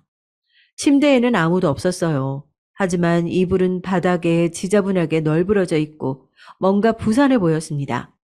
그 순간 저는 눈이 완전히 돌았어요. 그대로 눈에 보이는 문이란 문은 다 열어젖혔죠. 장롱문 그리고 화장실 문 드디어 찾았습니다. 화장실 욕조 안에 아내의 정수리가 보이더군요. 저는 그대로 욕실로 들어가 아내를 쏘아봤습니다. 아내의 행색은 제 입에 담고 싶지도 않아요. 정말 너무 천박해서요. 아내는 옷을 하나도 입지 않은 채 수건만 한 장 가지고 덜렁 몸을 가리고 있었습니다. 저는 순간 제 눈을 의심했어요. 저는 그대로 아내에게 다가가 소리쳤습니다. 여기서 지금 뭐 하고 있냐고요. 그리고 그때 아내의 손에 쥐어진 무언가가 제 눈에 들어왔어요. 아내가 손에 꼭 쥐고 있던 물건은 바로 콘돔 봉지였습니다. 아내와 처남은 분명 남매지간입니다. 그런데 지금 제 눈앞에 펼쳐진 광경은 누가 봐도 불륜 현장이었죠. 저는 손이 떨리고 온몸에 소름이 돋아서 잠깐도 일어서 있을 수가 없었어요. 그때였습니다. 믿기지 않는 일이 벌어졌어요. 거실에서 자는 줄 알았던 딸아이가 방으로 들어왔습니다. 아빠, 엄마랑 삼촌 저러고 있는 거 처음 아니야. 야, 오수진, 너 지금 무슨 소리를 하는 거야? 아, 네가 뭘 봤다고 이래? 매영, 얘가 하는 말 다 믿으면 안 돼요. 수진 얘가 거짓말을 잘하네. 반년 동안 한마디도 하지 않았던 딸내미가 처음으로 한 소리가 아내와 처남이 이러고 있었던 게 처음이 아니라네요. 거기다가 대고 처남은 소리까지 지르며 딸아이를 위협했습니다. 그 순간 아내가 몸을 웅크리며 울음을 터뜨렸어요. 그만하라고요. 저는 순간 너무 화가 나서 처남의 얼굴을 주먹으로 쳐 올렸습니다. 그리고 그대로 바닥에 눕혀 온 몸을 두들겨 패줬어요. 아마 수진이가 울면서 말리지 않았다면 저는 그대로 처남 새끼를 죽여버렸을지도 모릅니다. 그리고 곧바로 제 손으로 112를 누르고 신고했어요. 제가 본 광경을 그대로 경찰에게 이야기했습니다. 남매인 줄 알았는데 알고 보니 불륜 사이였다고요. 경찰도 당연히 황당하죠. 세상에 무슨 이런 일이 있나 싶어서요. 저도 흥분한 마음이 잘 가라앉혀지지 않았지만 수진이를 생각해서라도 정신을 차려야 할 것 같았습니다. 경찰은 저와 그 연놈에게 몇 가지 질문을 하고 돌아갔어요. 제가 고소를 하면 그때부터 사건 접수가 될 거라고요. 저는 알겠다고 하고 경찰을 보냈습니다. 그때였어요. 아내가 갑자기 저에게 달려오더니 제 앞에 무릎을 꿇더군요. 그러더니 바짓가랑이를 붙잡았어요. 여보, 제발 고소는 하지 마. 내가 알아서 내 발로 나갈게. 우리 수진이도 있는데 나한테 그러면 안 되잖아. 아내는 이제와 제 앞에서 울고불고 하면 그게 먹힐 줄 알았는지 저에게 손이 발이 되게 빌더군요. 하지만 소용없었습니다. 웃기고 있네. 우리 수진이? 수진이는 내 딸이야. 당신같이 정신 나간 여자한테서 자라게 할 순 없어. 정식으로 이혼 소송할 거니까 그때까지 나랑 수진이 앞에 나타날 생각하지 마. 저는 바닥에 앉아 우는 딸아이를 안고 집으로 돌아왔습니다. 돌아오는 길에 딸아이에게 조심스레 무슨 일이 있었던 거냐고 물었는데 딸아이 말이 충격적이었어요. 제가 출장에 갔을 때 아내가 새벽에 전화 한 통을 받더니 방을 나갔답니다. 아내는 딸이 잠든 줄 알았겠지만 딸은 잠들지 않았던 거예요. 전화 소리에 깼더라고요. 딸은 혼자 방 안에 남겨진 게 무서워서 아내 뒤를 쫓아간 거예요. 그런데 주차장 앞에 웬 차가 멈춰서 있었답니다. 처남차였대요. 그 순간 딸아이는 충격적인 장면을 목격하고 만 거죠. 처남과 아내가 부둥켜 안으며 키스하면서 뒷좌석으로 들어가는 모습을 보고 만 겁니다. 그대로 뒷좌석 문이 닫혔으니 아이는 놀라서 그 자리에 굳어버린 거죠. 그날 이후 말문이 막혀서 말이 나오질 않았대요. 도무지 자신이 본 장면이 뭐라고 누구에게 말해야 할지 몰라서요. 한편으로는 꿈일지도 모른다고 생각해서 다시 올라가 잠을 잤는데 오히려 그 전날의 일이 생생하게 떠올랐답니다. 아내와 처남 얼굴을 볼 때마다요. 저는 딸이 너무 안쓰러워서 차를 세우고 한참 동안 딸아이를 안고 있었습니다. 지금까지 딸이 혼자 얼마나 혼란스럽고 무서웠을지를 생각하니 마음이 터질 것만 같았죠. 소리내어 우는 딸아이에게 괜찮다고 이제 아무 일도 없을 거라고 아빠가 다 있게 해준다고 약속했습니다. 그리고 그날부터 저는 정신을 바짝 차리고 앞으로 어떻게 할지만 생각했어요. 저는 무엇보다 가장 중요한 건 제 딸아이였습니다. 누가 뭐라고 해도 수진이는 제 딸이니까요. 저는 다음 날부터 그 연놈의 뒤를 캤습니다. 제일 먼저 아내의 전남편을 찾아갔죠. 수진이 생물학적 아버지요. 그런데 그 남자의 말을 듣는 순간 저는 제 귀를 의심했습니다. 그 두 사람 엄밀히 따지면 남매 아니에요. 그 두 사람 부모가 재혼해서 둘이 남매가 된 거거든요. 피 한 방울 안 섞였어요. 그 연놈은 호적만 남매지 피가 섞인 남매지간이 아니었어요. 어릴 때 그 두 사람의 부모가 재혼해서 아내가 8살 때 남매로 만났답니다. 하지만 아내가 고등학교 때 부모님 두 분이 교통사고로 돌아가셨고 그때부터 남매 둘이서만 산 겁니다. 또래인 남자와 여자아이가 한 집에 몇 년 동안 살다 보니 둘이 눈이 맞았나 봐요. 그런 추잡한 이야기를 다 떠나서 둘 다 나쁜 연놈인 게 둘이 좋으면 그냥 둘이 살 것이지. 이것들이 사기를 친 겁니다. 둘 다 어릴 때부터 부모 없이 자라다 보니 이런저런 아르바이트를 하며 먹고 산 거예요. 그러다 결국 살기 힘들어지자 나쁜 생각을 한 겁니다. 아내가 돈 있는 남자를 꼬셔서 결혼을 한 거예요. 그 남자가 아내의 전 남편인 거죠. 아내의 전 남편은 홍대에서 술집을 3개나 운영하던 사람이었다 보니 밤에는 아예 집에 없었대요. 그런데 항상 처남이라는 놈이 집에 드나드니 불만이 많았나 봅니다. 처음엔 단순히 처남이라는 놈이 집에 와서 먹고 자는 게 싫었어요. 아내와 처남 둘 다 특정한 직업 없이 매일 집에서 놀면서 내 돈만 축내는 게 싫었거든요. 그럼 둘이 불륜 저지르고 있다는 건 알고 이혼한 거예요? 분명히 낌새가 이상해서 계속 의심했는데 증거가 없었어요. 지들이 아니라고 하는데 내가 무슨 수로 그 두 연놈 속을 알겠어요. 아내의 전 남편은 두 연놈 사이를 의심했지만 결국 증거를 찾지 못했답니다. 심지어 남자는 수진이가 자신의 친딸이 맞는지 유전자 검사까지 했다요. 단순히 결혼 이후 자신이 벌어온 돈을 자꾸만 처남에게 보내고 자신이 하는 가게를 처남에게 하나만 넘겨달라고 해서 싸우다가 헤어졌답니다. 다행히 수진이는 아내의 전 남편 딸이 맞았지만 남자가 유전자 검사를 했다는 사실을 나중에 알게 된 아내가 그걸 가지고 꼬투리를 잡으며 먼저 이혼을 요구했대요. 그 이후로 남자도 수진이에게 미안해서 다시 보고 싶다는 말도 못했다네요. 저는 아내의 전 남편을 만나고 난 뒤 수진이가 더 애틋했습니다. 어린 것이 어쩌다 그런 거지 같은 부모를 만나 이런 취급을 받고 있을까 싶었어요. 저는 다짐했습니다. 절대 우리 수진이만은 앞으로 누구에게도 상처받지 않고 살게 해주겠다고요.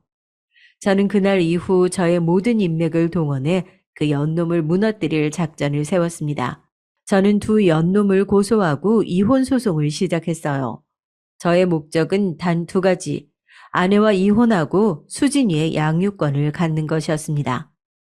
처음에는 제발 이혼만은 하고 싶지 않다고 사정하던 아내가 제가 수진이의 양육권을 가져가겠다고 했더니 난리가 났어요.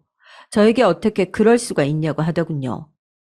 당신 미쳤어? 수진이는 내 아이야. 피도 한 방울 안 섞였으면서 당신이 애를 어떻게 키우겠다는 거야? 미친년이 누구한테 미쳤대? 수진이 내가 생물학적 아빠는 아니어도 지금까지 진심을 다해서 내 자식으로 키웠어.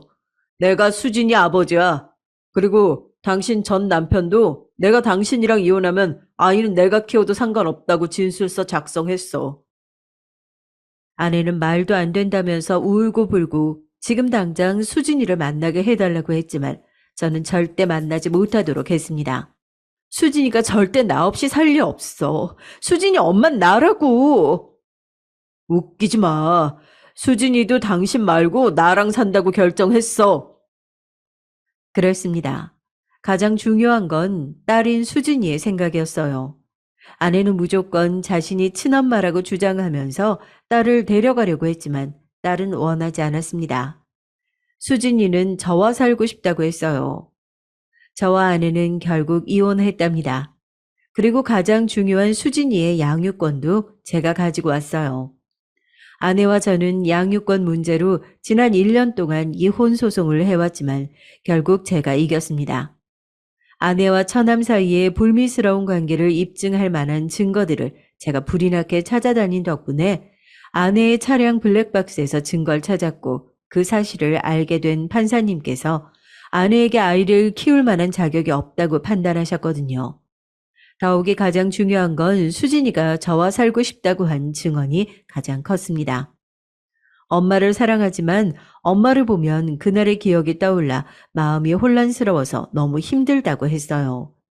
결국 법원은 저의 손을 들어줬습니다. 마지막 판결이 나고 법원을 나오는데 가관도 그런 가관이 없었어요. 수진이가 버젓이 있는데도 처남 그 새끼가 아내에게 소리를 질렀습니다. 그러게 내가 새벽에는 작작 좀 오라고 했지. 정신 나간 게 암튼 엄청 밝혀요. 이게 다 너 때문이야. 이렇게 됐잖아. 저 새끼한테 한 푼도 못 뜯어내고 이혼했으니까 앞으로 어떻게 살 거야? 이게 다 내 잘못이라는 거야? 너 때문에 내 딸도 뺏겼잖아. 너야말로 어떻게 할 거야? 나 우리 수진이 없이 못 산다고. 정말 정신 나간 것들. 너희들이 왜 그 꼴이 됐는데 아직도 정신을 못 차렸네. 어휴, 한심해. 가자, 수진아. 저는 도무지 애 앞에서 뭐 하는 짓인가 싶어 빨리 그 자리를 벗어났습니다. 수진이도 이제는 더 실망할 것도 없는지 고개를 절레절레 흔들더군요. 그러면서 수진이가 자기 엄마에게 다가가 하는 말이 더는 엄마도 삼촌도 절대 보고 싶지 않답니다.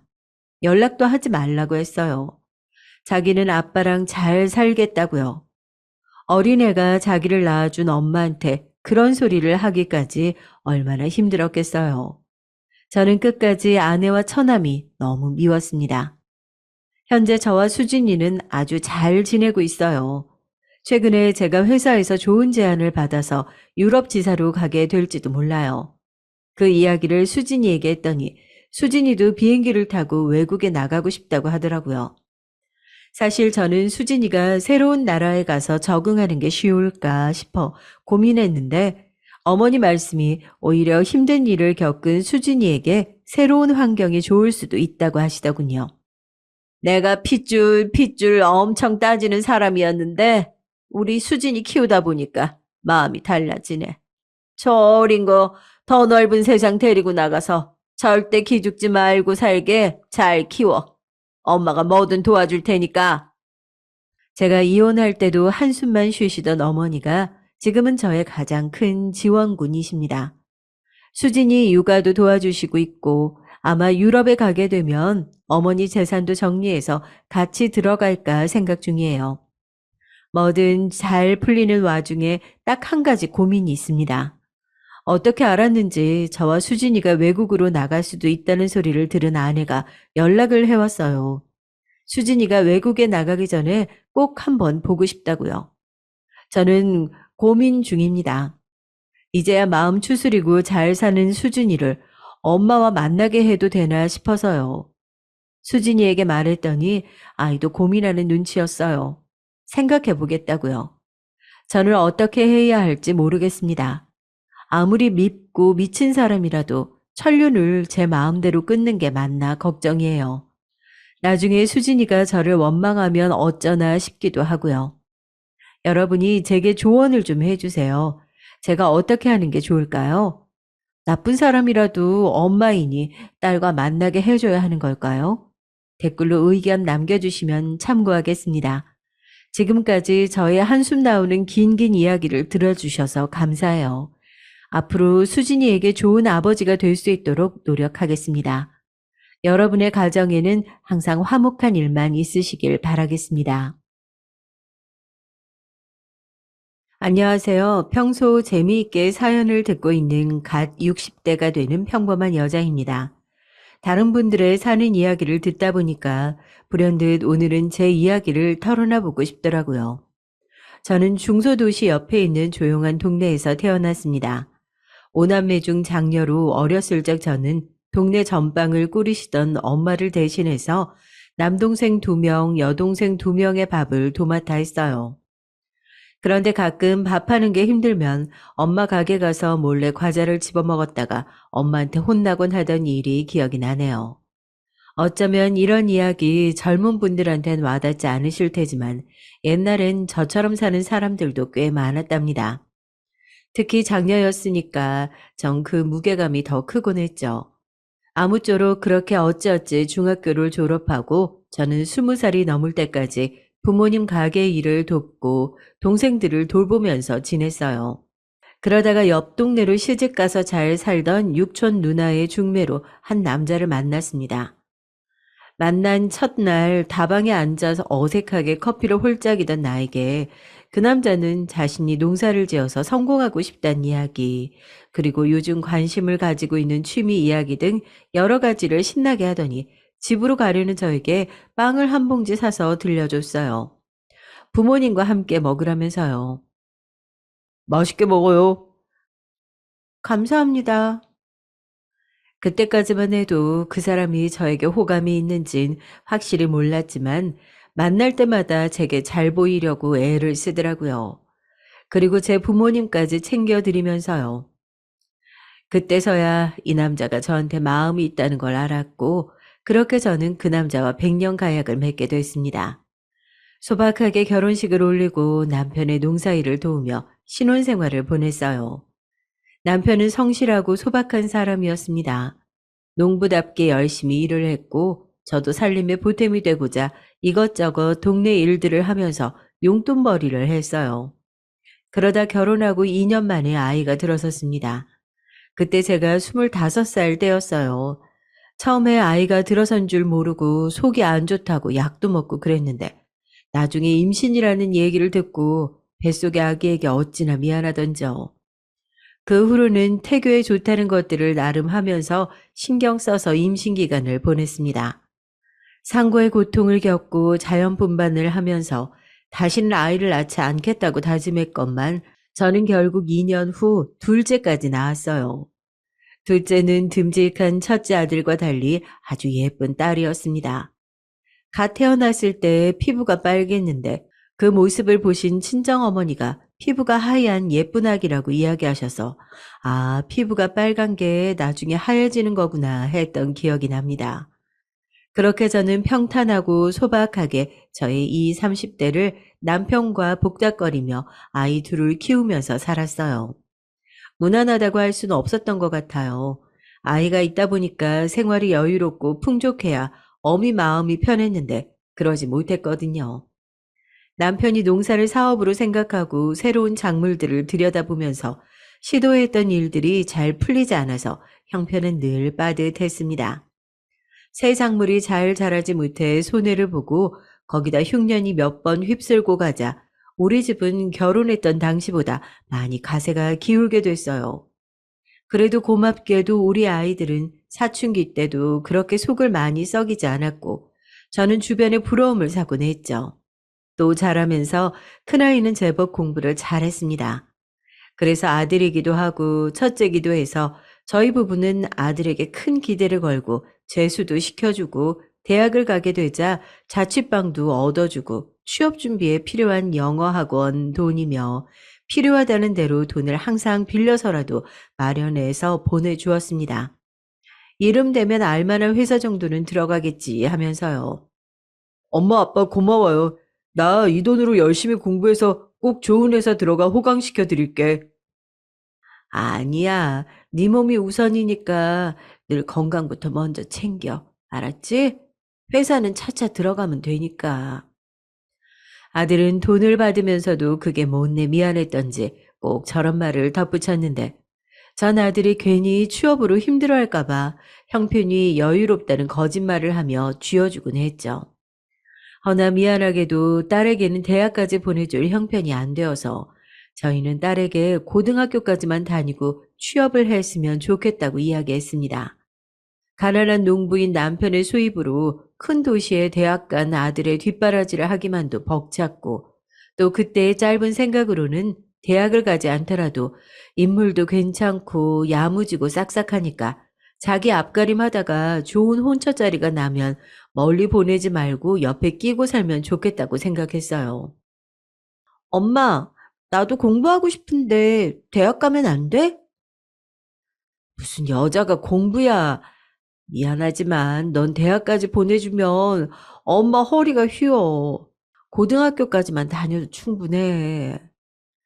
딸이 한번 그런 툭 속마음을 얘기하듯 이야기를 하긴 했지만 저는 저렇게 대꾸했어요. 실제로 동네에 딸을 가진 집들은 대부분 그랬으니까요. 그리고 속으로 언젠가 딸과 함께 오순도순 살 생각을 하고 있었죠. 그러나 딸은 고등학교를 졸업하고 여러 가지 소일거리를 하다가 동네가 갑갑하다며 도시로 나가 직업을 구해야겠다고 간호조무사 자격증을 따겠다고 했습니다. 그래서 간호조무사 교육비를 대주고 전문적인 일이니 열심히 하려고 격려해줬어요. 그렇게 딸은 자격증을 따고 아들이 있던 도시로 취직 자리를 구하게 되어 자식 둘이 같이 살 집을 전세로 마련해주고 가끔 들여다보러 다녔습니다. 그렇게 저는 자식 둘도 나름 앞가림을 해줬으니 우리는 이제 자식들 결혼시키고 우리 노후만 돌보면 되겠지. 이제 남편과 매일 뒷산에 등산도 다니고 국내 여행이나마 다니면서 즐겁게 노후를 보내야겠다는 희망을 품었습니다. 그런데 어느 날 큰 카드 회사에 취직해서 잘 다니고 있는 줄만 알았던 아들에게서 청천벽력 같은 소식이 들려왔어요. 갑자기 전화해서는 저에게 1억이 넘는 돈을 해달라고 하는 것이었습니다. 저는 너무 놀라서 수화기를 쥐고 있던 손을 바들바들 떨면서 물었어요. 무슨 일이 있는 거야? 그 큰 돈이 사회 초년생인 네가 왜 필요해? 수화기 속의 아들이 목소리는 불길하게도 착 가라앉아 있었어요. 엄마, 그냥 아무것도 묻지 말고 대출 좀 해서라도 이번 한 번만 나 좀 살려주면 안 돼? 내가 열심히 일해서 꼭 갚을게요. 제발요, 부탁이에요. 아들은 아무리 다그쳐도 무슨 일이 있는지 말하지 않았어요. 저는 다짜고짜 딸에게 전화해서 다그쳤습니다. 아니, 네 오빠 무슨 일 있는 거야? 갑자기 1억이 넘는 돈을 해달라는데 너 뭐 아는 거 없어? 수화기 너머로 딸의 한숨이 밀려왔습니다. 그렇게 하지 말라고 했더니 기어이 그 돈 얘기를 했어? 딸은 어쩔 수 없다는 듯이 이야기를 꺼내놓더군요. 오빠가 언젠가부터 밤에 잠을 안 자고 핸드폰을 붙들고 있길래 뭐 하는지 봤더니 축구를 열심히 보고 있더랍니다. 왜 새벽에 자꾸 보냐고 했더니 해외 경기라 그렇다고 해서 그러려니 했는데 날이 갈수록 밤을 새며 축구 경기를 보고 또 경기 승패에 따라서 뭔가 기분이 들쭉날쭉하고 얼굴이 점점 어두워져서 한 번은 제대로 따져 물었다고 해요. 그랬더니 스포츠 토토라는 것을 한다고 했어요. 경기 승패에 따라서 돈을 거는 일종의 도박이었습니다. 저는 갑자기 하늘이 무너져 버리는 것 같았어요. 머리가 어지럽고 정신이 하나도 없었습니다. 도박이라니, 그런 것에 학창 시절에도 대학 때도 별 관심이 없던 아이였는데 뉴스에서나 보던 그런 도박을 저희 아들이 한다고요? 정말 말도 안 된다고 생각했습니다. 충격을 받고 말문을 잃은 저에게 딸이 기어들어가는 목소리로 이야기를 했습니다. 엄마, 그리고 지금 집 월세 됐어. 엄마, 아빠 모르게 내가 돈 모아서 다시 전세를 돌려놓으려고 했는데 오빠가 몇천 보증금 빼서 그 돈 다 날렸어. 뭐, 뭐야? 믿기지 않았어요. 아들은 몇 년간 그 스포츠 뭐라는 도박을 하다가 자기가 일하면서 모은 돈은 물론이고 저와 신랑이 제 자식들을 위해서 저희 노후 자금을 헐어서 해줬던 전세금까지 몽땅 날려먹은 것이었습니다. 그것 말고도 지금 1억의 빚이 더 생긴 상태였죠. 저는 그때 인생의 고통은 모두에게 공평하게 온다더니 평탄하던 내 인생에도 고통이 이렇게 시작되는 건가 싶었습니다. 그리고 아들에게 내가 뭘 그리 잘못해서 이런 일이 나에게 생기는지, 내가 임신 때 배탈약을 먹어서 아들이 이러는 것인가라는 말도 안 되는 어처구니 없는 생각이 들 지경이었어요. 딸도 저도 더 이상 할 말이 없어서 그냥 일단 알겠다고 전화를 끊고서 남편에게도 일이 있어서 나갔다 오겠다고 하고는 버스를 타고는 1시간 거리에 있던 바닷가를 갔습니다. 해변가 근처 칼국수 집에서 칼국수를 한 접시 시켜두고 잘 먹지도 못하는 소주 한 병을 시켰어요. 그리고 횟가닥 눈이 돌았는지 그 소주를 물잔에 담아서 한 잔을 한 번에 다 마셔버렸어요. 그렇게 바닷가에서 몇 시간을 보내며 울기도 하고 걷기도 하고 확 뛰어들어 버릴까 생각도 하면서 저는 겨우 정신을 부여잡고 집으로 돌아왔습니다. 사는 게 뭔지, 내 인생이 왜 이렇게 됐는지 그런 생각이 떠나지 않고 머리를 맴돌았습니다. 여보, 어떡하면 좋아요? 우리 어떻게 해요? 나중에 제 말의 모든 사정을 알게 된 남편은 불같이 화를 냈어요. 그런 모습은 살아생전 처음 볼 정도로요. 아들을 불러 앉혀서 무릎을 꿇리고 하루가 멀다 하고 아들, 딸 집을 들락거리면서 아들을 감시했습니다. 당장 쌓여있는 빚은 결국 한 채밖에 없던 집을 팔아서 충당했고 저희 부부는 나이 50에 새를 살게 됐어요. 그렇게 감당하기 힘든 일을 겨우 수습할 무렵 딸에게서 또 전화가 왔습니다. 엄마, 오빠가, 엄마. 딸은 제대로 말을 할 수 없을 만큼 울먹거리고 있었어요. 저는 등골을 타고 식은땀이 흘러내리는 걸 느꼈습니다. 아이, 무슨 일이야, 어? 은영아, 무슨 일인데? 왜 그래? 도박은 중독이라고 했던가요? 죽을 때까지 못 끊어서 손을 잘라야 된다고 했던가요? 제 아들이 또 도박에 손을 댔던 겁니다. 이제는 월급까지 차압당하는 신세가 됐다고 했어요. 딸은 자신이 모았던 돈을 다 털어놓고 오빠를 도와보려고 했지만 눈덩이처럼 불어가는 이자로 감당이 안 된다며 전화하는 내내 울었습니다. 오빠 좀 자기 인생에서 떼어내달라고 소리를 치면서요. 이제 이렇게 오빠 치닥거리 하면서 그만 살고 싶다고요. 저희 부부 역시 마음이 천갈래 만갈래 낭떠러지로 떨어지는 듯 했어요. 너무 깜깜해서 얼마나 깊은지도 알 수 없는 구덩이에서 우리 가족 모두를 끌어당기는 악마의 손이 튀어나와 모두를 삼키는 것 같았죠. 득달같이 자취집으로 가보니까 아들은 편지 한 장 달랑 남겨두고 떠나버린 후였습니다. 월급은 차압이 들어가서 직장은 그만뒀고 한동안 나를 찾지 말라고 죄송하다고 쓰여 있었어요.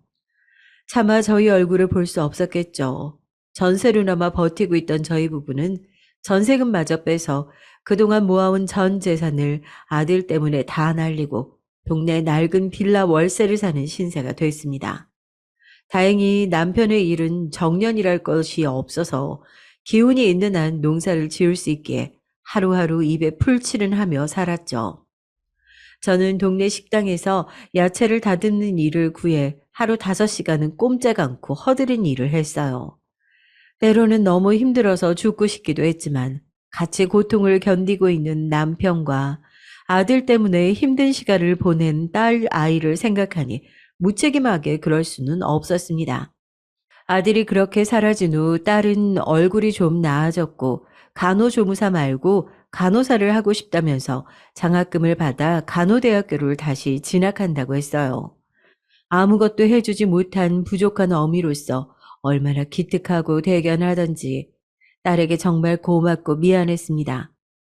그 후 몇 년 동안 딸은 타지에서 열심히 대학 공부를 하고 저희 부부는 다시 소박한 생활을 이어가며 아들로 인한 분란은 일견 사그라지는 듯 보였습니다. 그러던 어느 날이었어요. 딸이 말도 없이 집에 내려온 것이었죠. 그것도 과일 바구니를 들고 있는 어떤 청년과 함께요.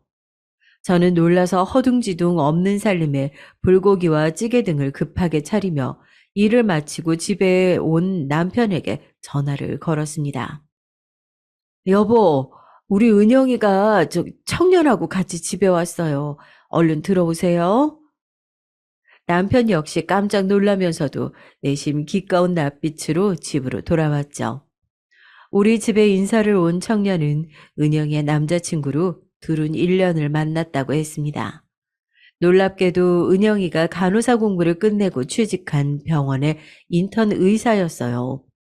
둘 다 가 취업한 시기에 직원 휴게실에서 자주 마주치다 보니까 친해져서 수다를 떠는 사이가 됐는데 그러다가 연애를 하게 됐다고 했어요. 저희는 싫지 않았지만 의사라는 젊은이의 직업이 넘치는 것 같아서 좀 조심스러웠습니다. 너무 기우는 만남은 좋지 않다고 하니까요. 그렇지만 그 청년을 바라보며 웃는 딸아이의 환한 미소 때문에 차마 그만 정리하라고 이야기를 할 수가 없었죠. 그리고 1년여쯤 지났을까.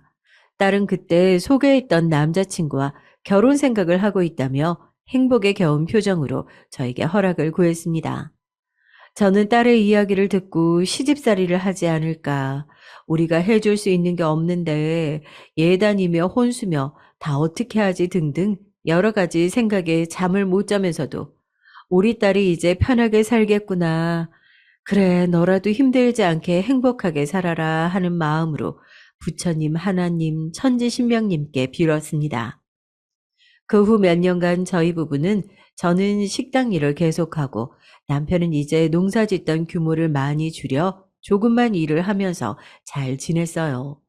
건강도 다행히 괜찮았고 가난했지만 그럭저럭 평온한 생활이었습니다. 가끔 비가 많이 오는 날이나 아주 추운 날에 창밖을 보면 연락 한 통이 없는 아들 녀석을 생각했지만 그저 무소식이 희소식이다 생각하면서 애써 별일 없을 거라고 잘 지내고 있을 거라고 주문을 외우듯이 혼자 되뇌었어요.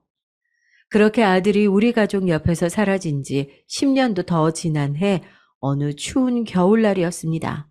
저는 저녁을 다 차려 먹고 뭉친 어깨를 주무르며 막 따뜻한 유자차 한 잔으로 하루를 마무리하려던 참이었어요. 대문 밖에서 자꾸 바스락거리는 소리와 아이들 칭얼거리는 소리가 들려오는 것이었어요. 아빠, 여기가 아빠가 말한 할머니 집이야? 근데 나 배고파. 우리 언제 들어가? 아빠, 나 추워. 저기 있는 거 초인종 아니에요? 안 눌러요? 언제까지 서 있어? 저기, 우리 조금만 요 앞에 나갔다 다시 올까? 아빠가 좀 오랜만이라 어색해서 그래. 춥지? 일단 저 밑에 분식집 가서 아빠랑 라면 먹고 다시 올까? 배고프다고 졸라대는 아이들의 목소리와 어디선가 들어본 적이 있는 듯한 낯익은 약간 굵으면서도 고운 젊은 남자의 목소리. 저는 순간 전기에 감전된 듯 온몸이 부르르 떨리더군요. 그 목소리는 세상에서 제일 사랑하고 보고 싶은 제 아들의 목소리와 닮아 있었습니다. 찰나의 순간 이게 꿈일까 싶으면서도 저는 본능적으로 온 힘을 다해 대문 밖으로 다름질쳐 나갔어요. 미처 신발도 신지 못한 맨발로요. 준영아! 저의 절규하는 듯한 고함 소리에 골목 전체가 쩌렁쩌렁 울렸습니다. 당연히 저 앞으로 골목을 내려가던 아이 둘과 남자 한 명도 걸음을 멈추었죠. 걸음을 멈추고 잠시 숨을 고르는 듯 하던 그 뒷모습은 진짜로 무려 10년 만에 보는 저의 아들이었습니다. 엄마! 이게 얼마 만에 보는 아들의 얼굴인지 녀석은 그 자리에 서서 저를 보면서 아무 말도 하지 못하고 그저 바닥만 바라보면서 전봇대처럼 한참을 서 있더라고요. 저는 맨발에 여전히 신발도 신지 않은 채로 아들을 향해 달렸어요. 녀석아, 이거사, 그렇게 사라져버리면 어쩌니? 어디서 뭘 하다가 이제야 내 앞에 찾아온 게야, 이놈아. 이 망나니 같은 놈아. 그래, 이 엄마가 보고 싶지도 않든? 어찌 전화 한 통을 안 할 수가 있어, 이 매정한 놈아. 저는 다리에 힘이 풀려서 말 그대로 철퍼덕 바닥에 주저앉고 말았죠. 아들의 뒤에 서서 놀란 토끼 눈으로 저를 보던 남자아이와 여자아이는 그런 저를 신기한 듯이 바라보고 있었습니다. 저의 절규에 놀란 남편이 달려나와 우두커니 골목 가로등 불빛을 받으며 서 있는 아들을 발견했어요. 그이도 역시 많이 놀란 듯 숨을 몰아쉬다가 냅다 집으로 달려들어가 마당에 있던 빗자루를 가져오더니 갑자기 아들을 두들겨 패더군요. 여보, 그만해요. 어? 아유, 멈춰요. 아프겠어요. 이러다 애 죽겠어. 제가 말리는 소리에도 남편은 눈에 보이는 게 없는 것 같았어요. 그 모습에 애들도 울기 시작하고 난장판이 됐습니다. 퍽퍽 아들은 빗자루에 맞아 서 있지도 못하고 나동그라졌지만 남편은 매질을 멈추지 않았습니다. 아들 역시 가만히 맞고만 있었어요. 전혀 아프지 않은 사람처럼요. 계속 화를 내며 아들을 때리려는 남편을 필사적으로 말리고 저는 추위에 꽁꽁 언 아들과 아이들을 집 안으로 들어오게 했어요. 저녁을 아직 먹지 못했다고 해서 급한 대로 집에 있는 반찬들을 꺼내고 계란 후라이를 해서 아이들에게 주었습니다. 애들은 꼭 몇 개 굶은 것처럼 허겁지겁 밥을 입속에 집어넣더군요. 자세히 보니까 손톱 밑도 시커멓고 양말도 구멍이 나려고 했어요. 옷도 며칠은 입은 듯 군데군데 얼룩이 보였습니다. 아들 역시 몰골이 좋다고는 할 수 없었는데 꼭 며칠을 노숙한 사람처럼 머리도 감지 않은 듯 했고 허름한 옷에 천으로 된 큰 배낭을 메고 있었습니다. 제 아들에게 그동안 무슨 일이 있었는지 알아내야 했어요.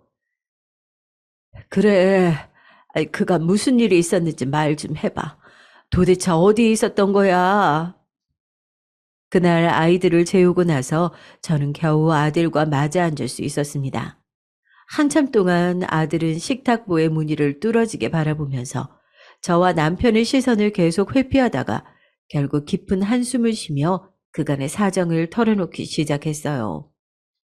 두 번째로 사채까지 써서 도박을 했던 그때 아들은 사태를 혼자 수습해 보려고 했지만 회사 월급까지 차압이 들어가게 되자 도저히 사채 빚도 감당할 수 없고 또 우리 얼굴을 볼 자신도 없어서 혼자 짐을 꾸려 고속버스를 무작정 탔다고 해요. 그렇게 5시간 열을 달려 당도한 곳은 작은 어촌이었는데 그곳에서 바다를 보면서 아들은 죽으려고 계획을 세웠대요. 이대로 날이 저물면 눈 딱 감고 바다로 뛰어들어 버리자. 그런데 그렇게 혼자 무서운 결심을 하고 바닷가를 서성이던 아들을 우연찮게 보게 된 어촌 사람들이 아들에게 다가와서 지금 일손이 부족하니까 일을 좀 도와달라고 부탁하면서 며칠 일당을 받았대요. 그런데 오히려 몸이 힘들어서 나쁜 생각도 사라지고 마음이 편해져서 며칠만 하다가 그 마을에 정착하게 되었다고 합니다. 그리고 연애를 하게 되었다고 해요. 그 아가씨는 마을 토박이였는데 성격도 좋고 제법 다정하게 아들을 챙겨줬다고 하더라고요.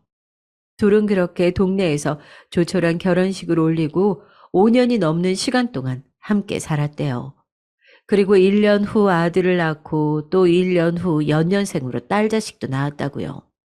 비록 하루하루 일당으로 먹고 사는 하루살이 신세였지만 그때만큼은 아내가 해주는 따뜻한 밥을 먹고 하루가 다르게 커가는 새끼들을 보면서 사는데 보람을 느꼈던 시절이었다고 아들은 잠시 씁쓸한 미소를 띄었습니다.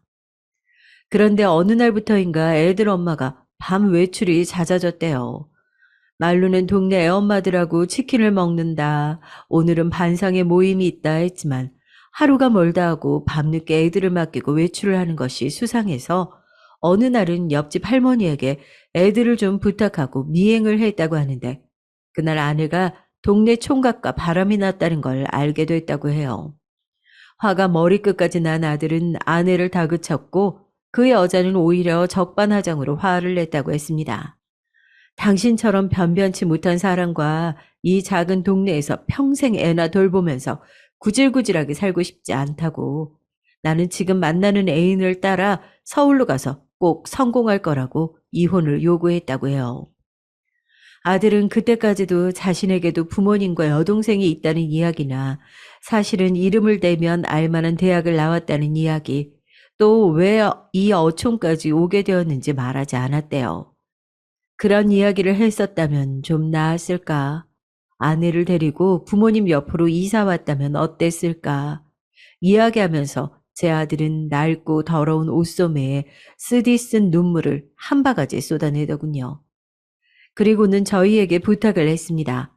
정말 염치 없지만 자신은 애들을 키울 돈을 벌기 위해 원양어선을 타러 가야 한다고요. 러시아를 지나서 아주 멀리까지 몇 년 다녀오게 될 거라고. 그동안 돈은 한 번씩 붙여줄 테니까 자식을 좀 맡아달라고 말이에요. 아이들은 이제 막 초등학생이 돼서 9살, 8살이 연년생이더라고요. 세상에 물고 빨고 키워서 대학까지 보냈더니 말도 없이 10년간 연락도 하지 않고 부모 없이 결혼을 하고 아이를 낳고 거기다 이혼까지 했다고 하는 아들에게 너무나 섭섭하고 또 그렇게밖에 할 수 없었는지 애초에 도박 같은 것을 왜 했는지 정말 끝도 없는 원망과 슬픔이 차올라 내 마음에 가득 차는 것 같았습니다. 엄마, 아빠 미안해요. 정말 부탁드릴게요. 제가 원양어선이라도 타야 제 아이들 먹여 살릴 수 있어요. 애들 교육도 시키고 제가 돈 붙일게요. 죄송해요, 정말. 저도 정말 이 길밖에 없네요. 그 여자랑 잘 사는 동안 우리에게 연락이라도 하지. 너 때문에 이리 힘들게 살고 있는 걸 알면 그렇게라도 해주지. 원망의 말이 목구멍까지 튀어나왔지만 차마 아들의 얼굴 앞에 대고는 할 수가 없어서 눈물만 뚝뚝 흘렸습니다. 아들은 피곤한 얼굴로 내내 우리를 응시하다가 고개를 숙였고, 쪽잠을 자던 아들은 일어나자마자 무심하게도 인천항으로 이제 떠나야 한다면서 가끔 연락을 주겠다는 말만 남긴 채로 사라졌어요. 마지막 아들의 모습을 보는데 스치듯 보았던 아들의 얼굴이 너무 지쳐 보여서 가슴 한켠이 아프기도 했습니다. 여보, 우리는 우리대로의 삶을 살아야 돼.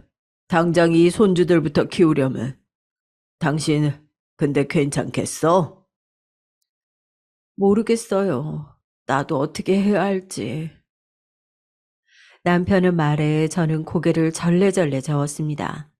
그 후로 울며 겨자 먹기로 애들을 떠맡게 된 우리 부부는 아이들을 챙기느라 힘든 나날을 보내야 했죠. 아이들은 집에 일찍 왔고 저는 그나마 소일거리로 나가던 식당 일을 할 수 없게 됐어요. 차마 어린 것들을 집에 놔두고 일을 할 수가 없었거든요. 저희 형편이 그렇게 동네 다른 아이들과 달리 우리 손주들은 시장에서 산 저렴한 옷에 초등학교만 다니고 뭔가를 배울 수가 없었죠. 거기다 설상가상으로 남편이 스트레스가 심했는지 위암이 발견됐어요. 저는 너무 힘든 일들이 줄줄이 일어나서인지 그때는 눈물도 나지 않더군요. 위암이요? 네, 일단 치료를 먼저 하셔야 합니다. 이대로 두면 더 악화만 될 거예요. 의사 선생님 말에도 그저 멍할 뿐이었습니다. 왜 이리 불행은 한 번에 겹쳐오는지, 그것 말고도 말년에 난 왜 이런 신세가 됐는지 허탈할 뿐이었어요. 그 와중에 원양어선 타 있는 아들 생각도 나더라고요. 대체 어떤 꼴로 살고 있는 건지, 밥은 먹고 다니는 건지, 나중에 남편이 초라한 낯빛으로 웃으며 괜찮을 거라고 절 외려 다독이는데 그제야 눈물이 났습니다. 여보, 우리는 왜 늘 이 모양인 거예요? 왜? 왜? 괜찮어. 다 잘 될 거야. 다. 그래도 다행히 많은 곳에 전이가 되지 않아 수술을 했네요. 예후도 제법 좋았고요. 딸은 자주 오진 못했지만 틈틈이 와서 저와 제 아버지를 간병하려고 했고요. 엄마, 너무 무리했어. 쉬어요. 라면서 자기가 챙기려고 하는 모습에 새삼 너무나 고마웠답니다. 그런데 치료는 받았지만 남편은 이제 무리해서 일을 하지 못하고 그 후 저는 동네 작은 백반집에 일자리를 구해서 또다시 식당 일을 하면서 생계를 꾸렸습니다. 이렇게 제 인생이 아들이 몰고 온 폭풍에 휩쓸리는 동안 시집가서 의사 사모님이 된 제 딸아이는 서울에 사위가 병원을 차렸다고 하더니 바쁜 모양이었어요. 그래도 가끔 짬을 내어 갑자기 생긴 조카들을 보러 오기도 하고 학용품을 사오기도 하는 등 착하고 살가운 성격대로 나름대로 우리 집을 챙기려고 애썼습니다. 그런데 손주들이 우리 집에 들어온 지 1년쯤 지났을까? 어느 날 일이 터졌어요. 부모가 아이를 키워야 하는데 부모 손을 타지 못해서 그런가 별일도 다 생기더라고요. 손자의 초등학교에서 전화가 왔습니다. 세상에 큰 손자가 같은 아이를 올라타고 팔꿈치로 찍어서 갈비뼈가 부러졌다는 전화였어요. 저는 너무 놀라서 부랴부랴 학교로 다름질 쳐 갔습니다. 숨을 몰아쉬고 교무실로 달려가 보니까 큰 손주는 잔뜩 주눅이 들어 고모의 손을 꼭 잡은 채로 교무실에 서 있었죠. 제 딸이 뭔가 연락을 받고 먼저 달려온 모양이었어요. 아니, 은영아, 이게 무슨 일이니? 넌 언제 왔어? 엄마, 내가 해결할 테니까 그냥 밖에서 보고 계세요. 딸은 손자를 노려보는 맞은편 학부모에게 이것저것 이야기를 하기도 하고 선생님들께도 일일이 인사를 드리고 한참을 교무실에 있었습니다. 그렇게 딸은 한참 뒤 조카의 손을 잡고 나오더니 이야기를 하는 것이었어요. 사실은 그동안 큰 손자가 작은 사고들을 학교에서 친 모양이더라고요. 좁은 동네다 보니까 아이들은 너는 왜 갑자기 할머니 집에 왔냐, 엄마 아빠는 어디 있냐, 학원은 왜 하나도 안 다니냐는 둥 짓궂게 놀린 모양이더라고요. 그래서 조카가 그때부터 학교에서 크고 작은 소란들을 부려 가끔 전화가 오곤 했다는 겁니다. 저는 놀라서 왜 그 전화가 너에게 갔냐고 하니까 딸이 무슨 일이 있으면 고모니까 저에게 이야기 좀 해달라고 미리 담임 선생님께 얘기를 했다고 해요. 이번에도 조카 말에 따르면 상대 아이가 거지라고 놀린 모양이라고 하면서 치료비를 넉넉히 주기로 했고 다시는 그런 소리를 하지 않기로 했다고 딸아이는 담담하게 말했습니다. 저는 딸의 손을 붙잡고 너무 고맙다고 연신 이야기를 했어요. 딸은 그저 엄마, 아빠랑 조카들이 잘 지내면 됐다고 제 손을 잡고 이야기하더군요. 그 얼굴이 어쩐지 지쳐 보였지만 저는 더 이상 묻지 않았습니다. 그런데 그날 제가 밥 한 끼라도 같이 하려고 딸에게 자고 가라고 했더니 딸은 그냥 피곤하다며 가겠다고 하더라고요. 왜 그래? 밥이라도 먹고 가지. 그냥 입맛이 없어요. 나중에 연락할게. 어쩐지 싸늘한 목소리였습니다. 뭔가 화라도 난 건가 싶었지만 대수롭지 않게 넘겼어요. 근데 그날 저녁 딸에게 잘 들어가냐 문자를 남겼지만 거기에도 답이 없더라고요. 혹시 무슨 일이 있는 건가 걱정이 됐지만 사위와 따로 연락하는 사이도 아니니까 물어볼 수가 없었죠. 근데 연락이 없는 건 딸뿐이 아니었어요. 그 후로도 아들은 연락도 한 통이 없었고 저는 힘든 나날들을 버틸 기운이 점점 없어지고 있었습니다. 연락 한 통이라도 해주길 바랬건만 애만 놔두곤 또 이렇게 잠적해버리니 이젠 아들이고 뭐고 원망스러울 지경이었어요. 그러다 문득 초봄의 어느 날 저는 딸에게 전화를 먼저 걸었습니다. 그때의 마음은 그 애에게 뭔가를 바라는 것이 아니라 딸과 그저 즐거운 시간을 가지고 싶었어요. 딸아이의 싸늘했던 목소리가 자꾸 이상하게 마음에 걸리기도 했고요. 전날 생일날이면 늘 전화를 걸어오거나 선물을 가지고 온 딸이 이번엔 연락이 없었던 것이 이상했죠. 잘 살고 있는 딸이니 걱정하고 싶지 않았지만 그래도 혹시 모르니까 이참에 물어 마음도 안심시킬 겸 행복한 모녀의 시간을 가지려고 했어요. 그래서 저는 다짜고짜 딸에게 연락을 해서 서울에 한번 가겠다고 얼굴 본 지도 오래됐는데 밥 한 끼 함께 먹자고 했습니다. 밥을? 그래, 은영아. 못 만난 지도 오래됐잖아. 엄마가 서울로 갈게. 알았어. 딸은 어쩐지 약간 내키지 않은 것 같은 목소리였어요. 하지만 이마저도 기우일 거라 넘겼습니다.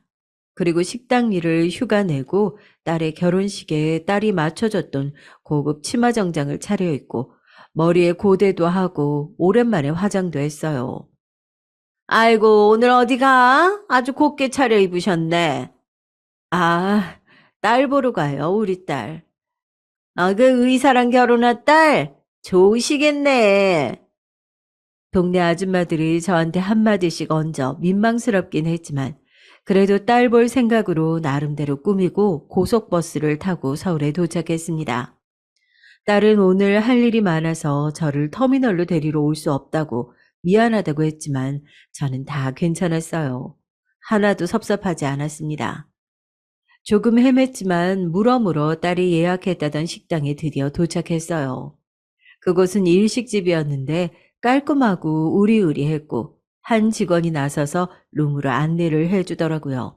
가면서 직원은 웃으면서 저에게 친절하게 말을 걸었어요. 그동안 따님께서 정말 미인이라고 생각했는데 어머니를 쏙 빼닮으신 거군요. 따님 가족분들이 자주 오시는데 너무 행복한 가정이에요. 뿌듯하시겠어요. 저는 그런 부러움을 처음 받아봐서 얼떨떨하기도 하고 기분이 날아갈 듯이 좋기도 했습니다. 그리고 딸의 인생이 부럽기도 하고 자랑스럽기도 했어요. 룸으로 들어서자 딸은 아직 오지 않았더군요. 저는 기분을 잔뜩 낸 터라 어쩐지 들뜬 마음으로 딸을 기다렸습니다. 그렇게 30분을 기다린 끝에 딸이 도착했어요. 엄마 오셨어요? 제가 좀 늦었어요. 딸은 고급 외투를 걸치고 손가락에는 커다란 다이아 반지를 끼고 있었죠. 저는 딸이 재벌 사모님처럼 보인다는 생각에 기분이 더 좋아지더군요. 뭔가 잔뜩 비싸 보이는 음식들이 줄줄 나왔습니다. 음식 하나하나가 너무 깔끔하고 맛있었고, 딸이 사는 이야기를 하며 웃는 모습을 보니까 즐거워서 저도 한참을 웃으며 이야기를 했어요. 사위가 차린 피부과는 제법 자리를 잡아서 단골 환자들이 많이 늘었고, 딸이 30대 초반에 낳은 손녀는 6살이 되어 아주 비싼 유치원에 다니는데 이제 제법 영어를 배워서 잘한다고 했죠. 또 골프도 배우고 발레도 보내고 있다고 하더라고요. 발레까지? 아우, 애들이 힘들겠네. 요즘 이런 거 다 시켜요. 우리 딸도 재밌어 하고요. 근데 영어는 걱정이 안 되는데 수학은 걱정이네. 어디에 보내야 할지 좋은 선생님 구하고 있는데 쉽지가 않아요. 그렇구나. 근데 엄마 입맛 없어요? 왜 잘 못 드세요? 아, 그게 아니다. 맛있어. 사실 이런 생각을 하면 안 되는데 머릿속에 자꾸만 초코파이 하나를 가지고 다투고 있는 친손주들이 떠올랐어요. 저기 은영아, 그런데 네 조카들 말이야. 요즘은 초등학생들도 학원도 많이 다니고 하던데 언제까지 계속 학교만 다닐 수도 없고 어떻게 하면 좋겠니? 그 순간 웃으며 자기 딸 이야기를 하던 딸의 표정이 미묘하게 바뀌는 것을 저는 봤습니다.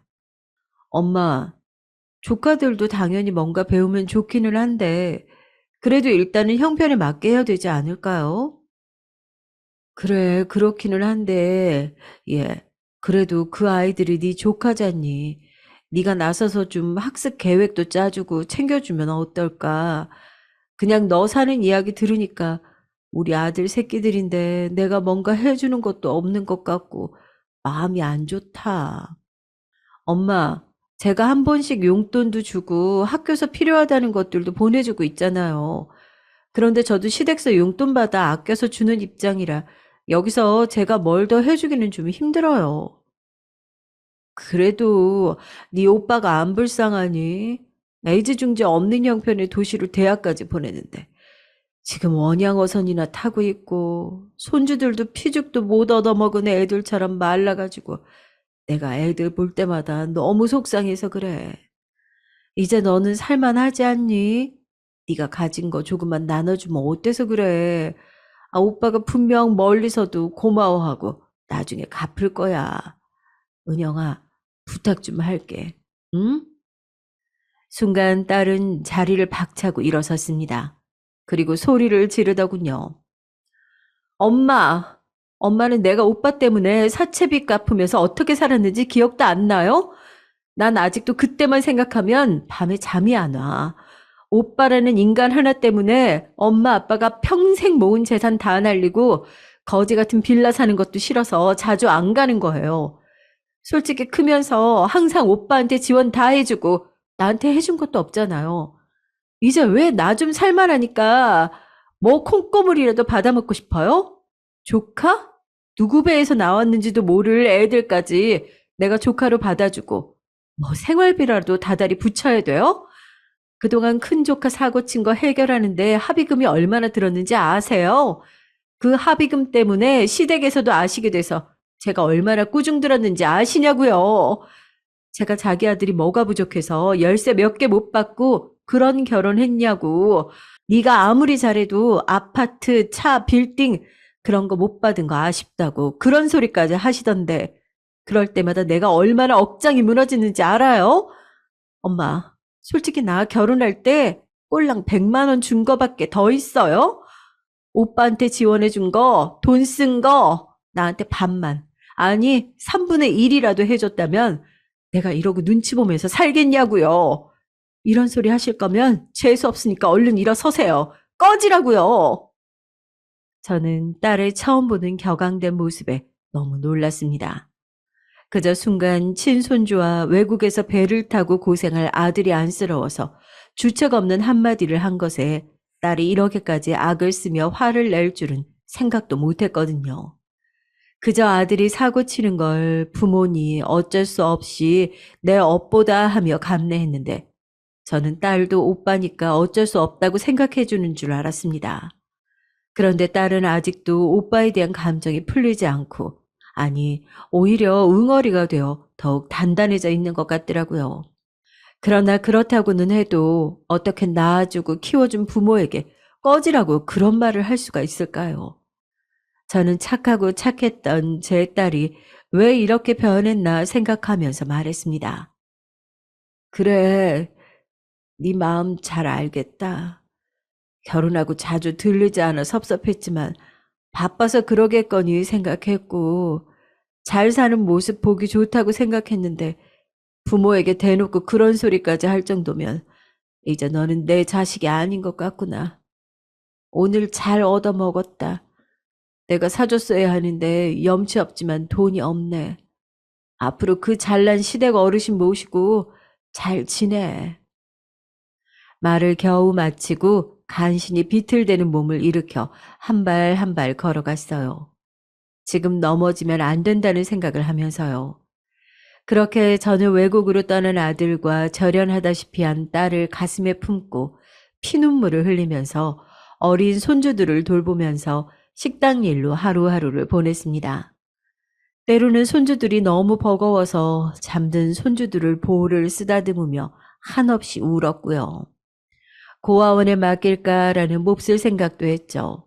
왜냐하면 아이들은 늘 배가 고프다고 울어대고 자기네들도 뭔가 다른 집 애들처럼 좋은 옷도 입고 싶고 할 텐데 저희는 그걸 해줄 형편도 여력도 안 되었으니까요.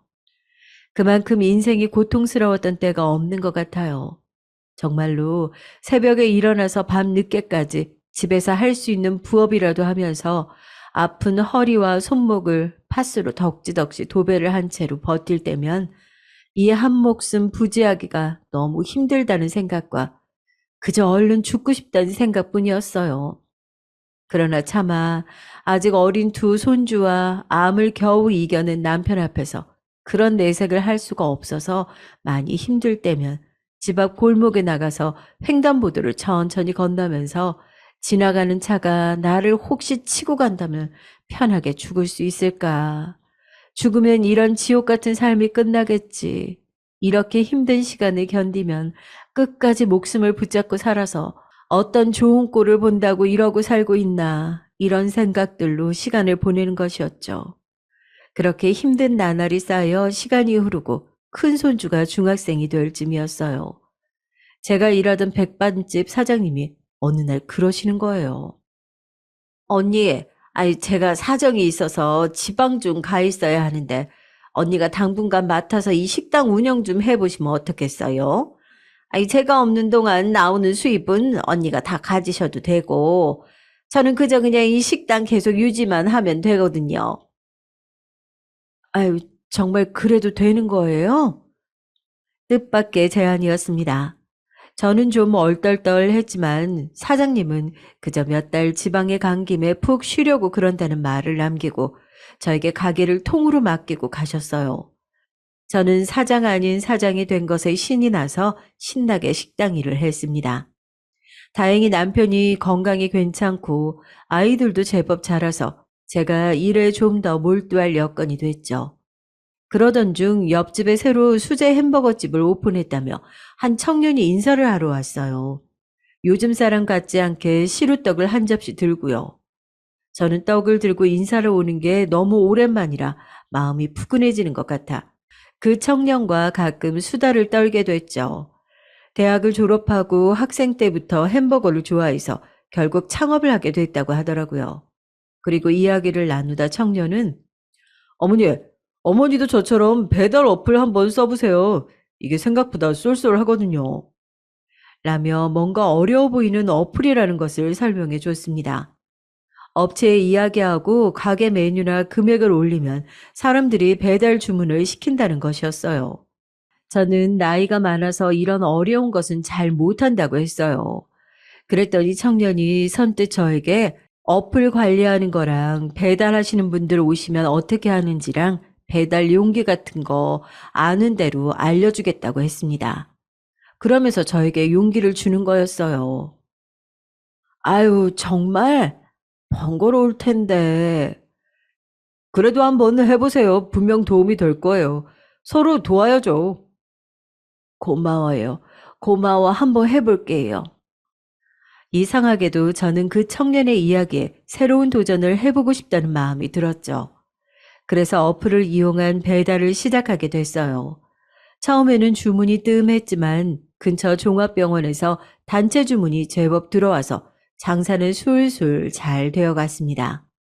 병원 직원들이 맛있고 깔끔하다, 엄마 손맛이라는 등의 댓글을 달아주자 장사가 갑자기 너무 잘 되는 것이었습니다. 햄버거 가게 총각도 나중에는 본인 가게보다 우리 가게가 너무 잘 되니까 잘 됐다고 하며 가게를 접고 우리 높은 월급을 주며 가게 직원으로 채용하게 됐어요. 그렇게 제 인생은 또 한 번 크게 바뀌고 있었습니다. 상상도 못할 큰 돈을 벌게 되면서 저는 아파트로 이사도 가고 손주들 학원도 마음껏 보낼 수 있게 됐죠. 또 한 번씩 안부를 전하던 아들에게도 돈 안 보내도 되니까 힘든 선원생활 그만두고 얼른 한국으로 돌아와 같이 지내자고 이야기할 수 있게 됐습니다. 정말이냐며 좋아하는 아들의 목소리를 들으니까 행복하더라고요. 이 모든 것이 제 힘과 행운으로 이루어지게 됐다는 게 너무 믿기지 않고 행복했어요. 물론 기쁜 마음의 한켠에는 울던 딸아이의 모습이 날카로운 아픔으로 남아 있었지만요. 또 저는 사실 가게가 잘 될수록 나중에 사장님께 다시 넘겨야 하는 것이 아쉽기도 했어요. 한편으로는 사장님께 연락을 해서 돈을 넉넉히 드릴 테니까 가게를 파시라고 이야기하면 어떨까 생각도 했는데 이상하게도 연락이 잘 되지 않았습니다. 어쩐지 사장님이 제 연락을 피하시는 것 같기도 하고요. 그러던 어느 날 야채들이 부족해서 옆 동네 큰 재래시장에 야채를 사러 갔는데 글쎄 멀리 지방으로 가신다던 사장님이 거기서 장을 보고 계시는 거 아니겠어요? 아니, 사장님, 아니, 어떻게 여기 계세요? 연락도 안 받으시고 어떻게 지내신 거예요? 아이, 그게 언니 실은요. 아니, 제가 지방에 간 게 아니고 사실은 사장님은 계속 말을 머뭇거렸어요. 그러더니 겨우겨우 말을 이어가는데 정 그 말을 듣는 내내 복잡하고도 어지러운 심경이 됐습니다. 언니 딸이 저에게 연락이 왔었어요. 엄마가 가게 사장님이 될 수 있도록 자기가 시세 3배 값을 드릴 테니까 가게 저한테 팔고 엄마한테는 둘러대 달라고 말이에요. 사실 처음에는 내키지 않는다고 했는데 따님이 직접 찾아와서 저에게 울면서 부탁을 하더라고요. 돈은 얼마든지 더 드릴 테니까 그저 엄마 아빠가 조카들하고 먹고 살 걱정하지 않게 좀 도와달라고 하면서요. 제가 직접 돈을 드리지 그러니 그랬더니 아이 자기가 너무 큰 잘못을 해서 가족들에게 나서서 뭔가 할 수가 없다고 그러더라고요. 저는 그 순간 너무나 제 자신이 한심하고 어디 쥐구멍이라도 숨고 싶은 기분이 들었습니다. 제 딸아이는 저보다 훨씬 더 마음이 넓고 착한 아이였어요. 이 이야기를 듣고 저는 가게에 일하고 있던 남편에게 달려가서 흥분해서 막 이야기를 했습니다. 여보, 내가 지금 무슨 말을 들었는지 알아요? 우리 딸이 우리를 그렇게 조용히 도와줬다면서 이야기를 했죠. 너무 기쁘고 고마워서요. 그런데 그 이야기를 같이 두고 있던 햄버거 총각이 갑자기 또 다른 이야기를 하는 것이었어요. 저 사장님, 사실은요. 제가 말씀드릴 게 있는데 배달 어플 알려드린 거 그거 다 따님 부탁이었어요. 아유, 말해도 되나? 이왕 밝혀졌으니까 이참에 다 고백하자면 꼭 부탁한다면서 다달이 돈도 보내주셨어요. 그것도 꽤 큰 금액을. 뭐라고? 그게 정말이야? 네, 그러셨어요. 자기가 배달 어플 알려주고 이것저것 도와준 것도 딸의 부탁이었다고요. 그리고 월급이라며 다달이 큰 돈을 보냈다고요. 저는 망치로 머리를 맞은 듯이 놀라고 말았습니다. 정신없이 눈물이 쏟아지기 시작하더군요. 그런데 제 이야기와 직원의 이야기를 들은 남편은 사실은 그동안 나는 딸과 연락을 해왔다고, 은영이가 순간 흥분해서 그런 말을 했지만 그 후로 많이 반성하고 힘들어했는데 차마 당신 얼굴을 볼 면목이 없다고 하면서 사위가 딸 몫으로 해준 적금이며 그동안 시댁에서 받은 용돈을 모아서 우리 분식집을 사준 거라고 얘기를 하더라고요. 물론 거절을 했지만 너무 완강하게 내 마음 편하려고 그러는 것이라고 딸이 고집을 꺾지 않았다는 것도 이야기해 주었습니다. 그리고 우리 병원 주문이 많았던 것도 사위랑 정말 친한 친구가 그 병원에서 제법 높은 자리에 있다 보니까 분식집은 여기로 하라고 아예 지정을 해줬다고 해요. 그러면서 그래도 댓글 쓴 거는 그 사람들이 솔직하게 쓴 거야. 당신 솜씨가 좋아서 그렇지. 그간 고생 많았어. 라며 남편은 제 손을 잡고 미소를 지었습니다. 저는 그 길로 딸이 사는 서울로 고속버스를 타고 부랴부랴 올라갔어요. 고속버스를 타고 가는 내내 가슴을 치며 울었습니다.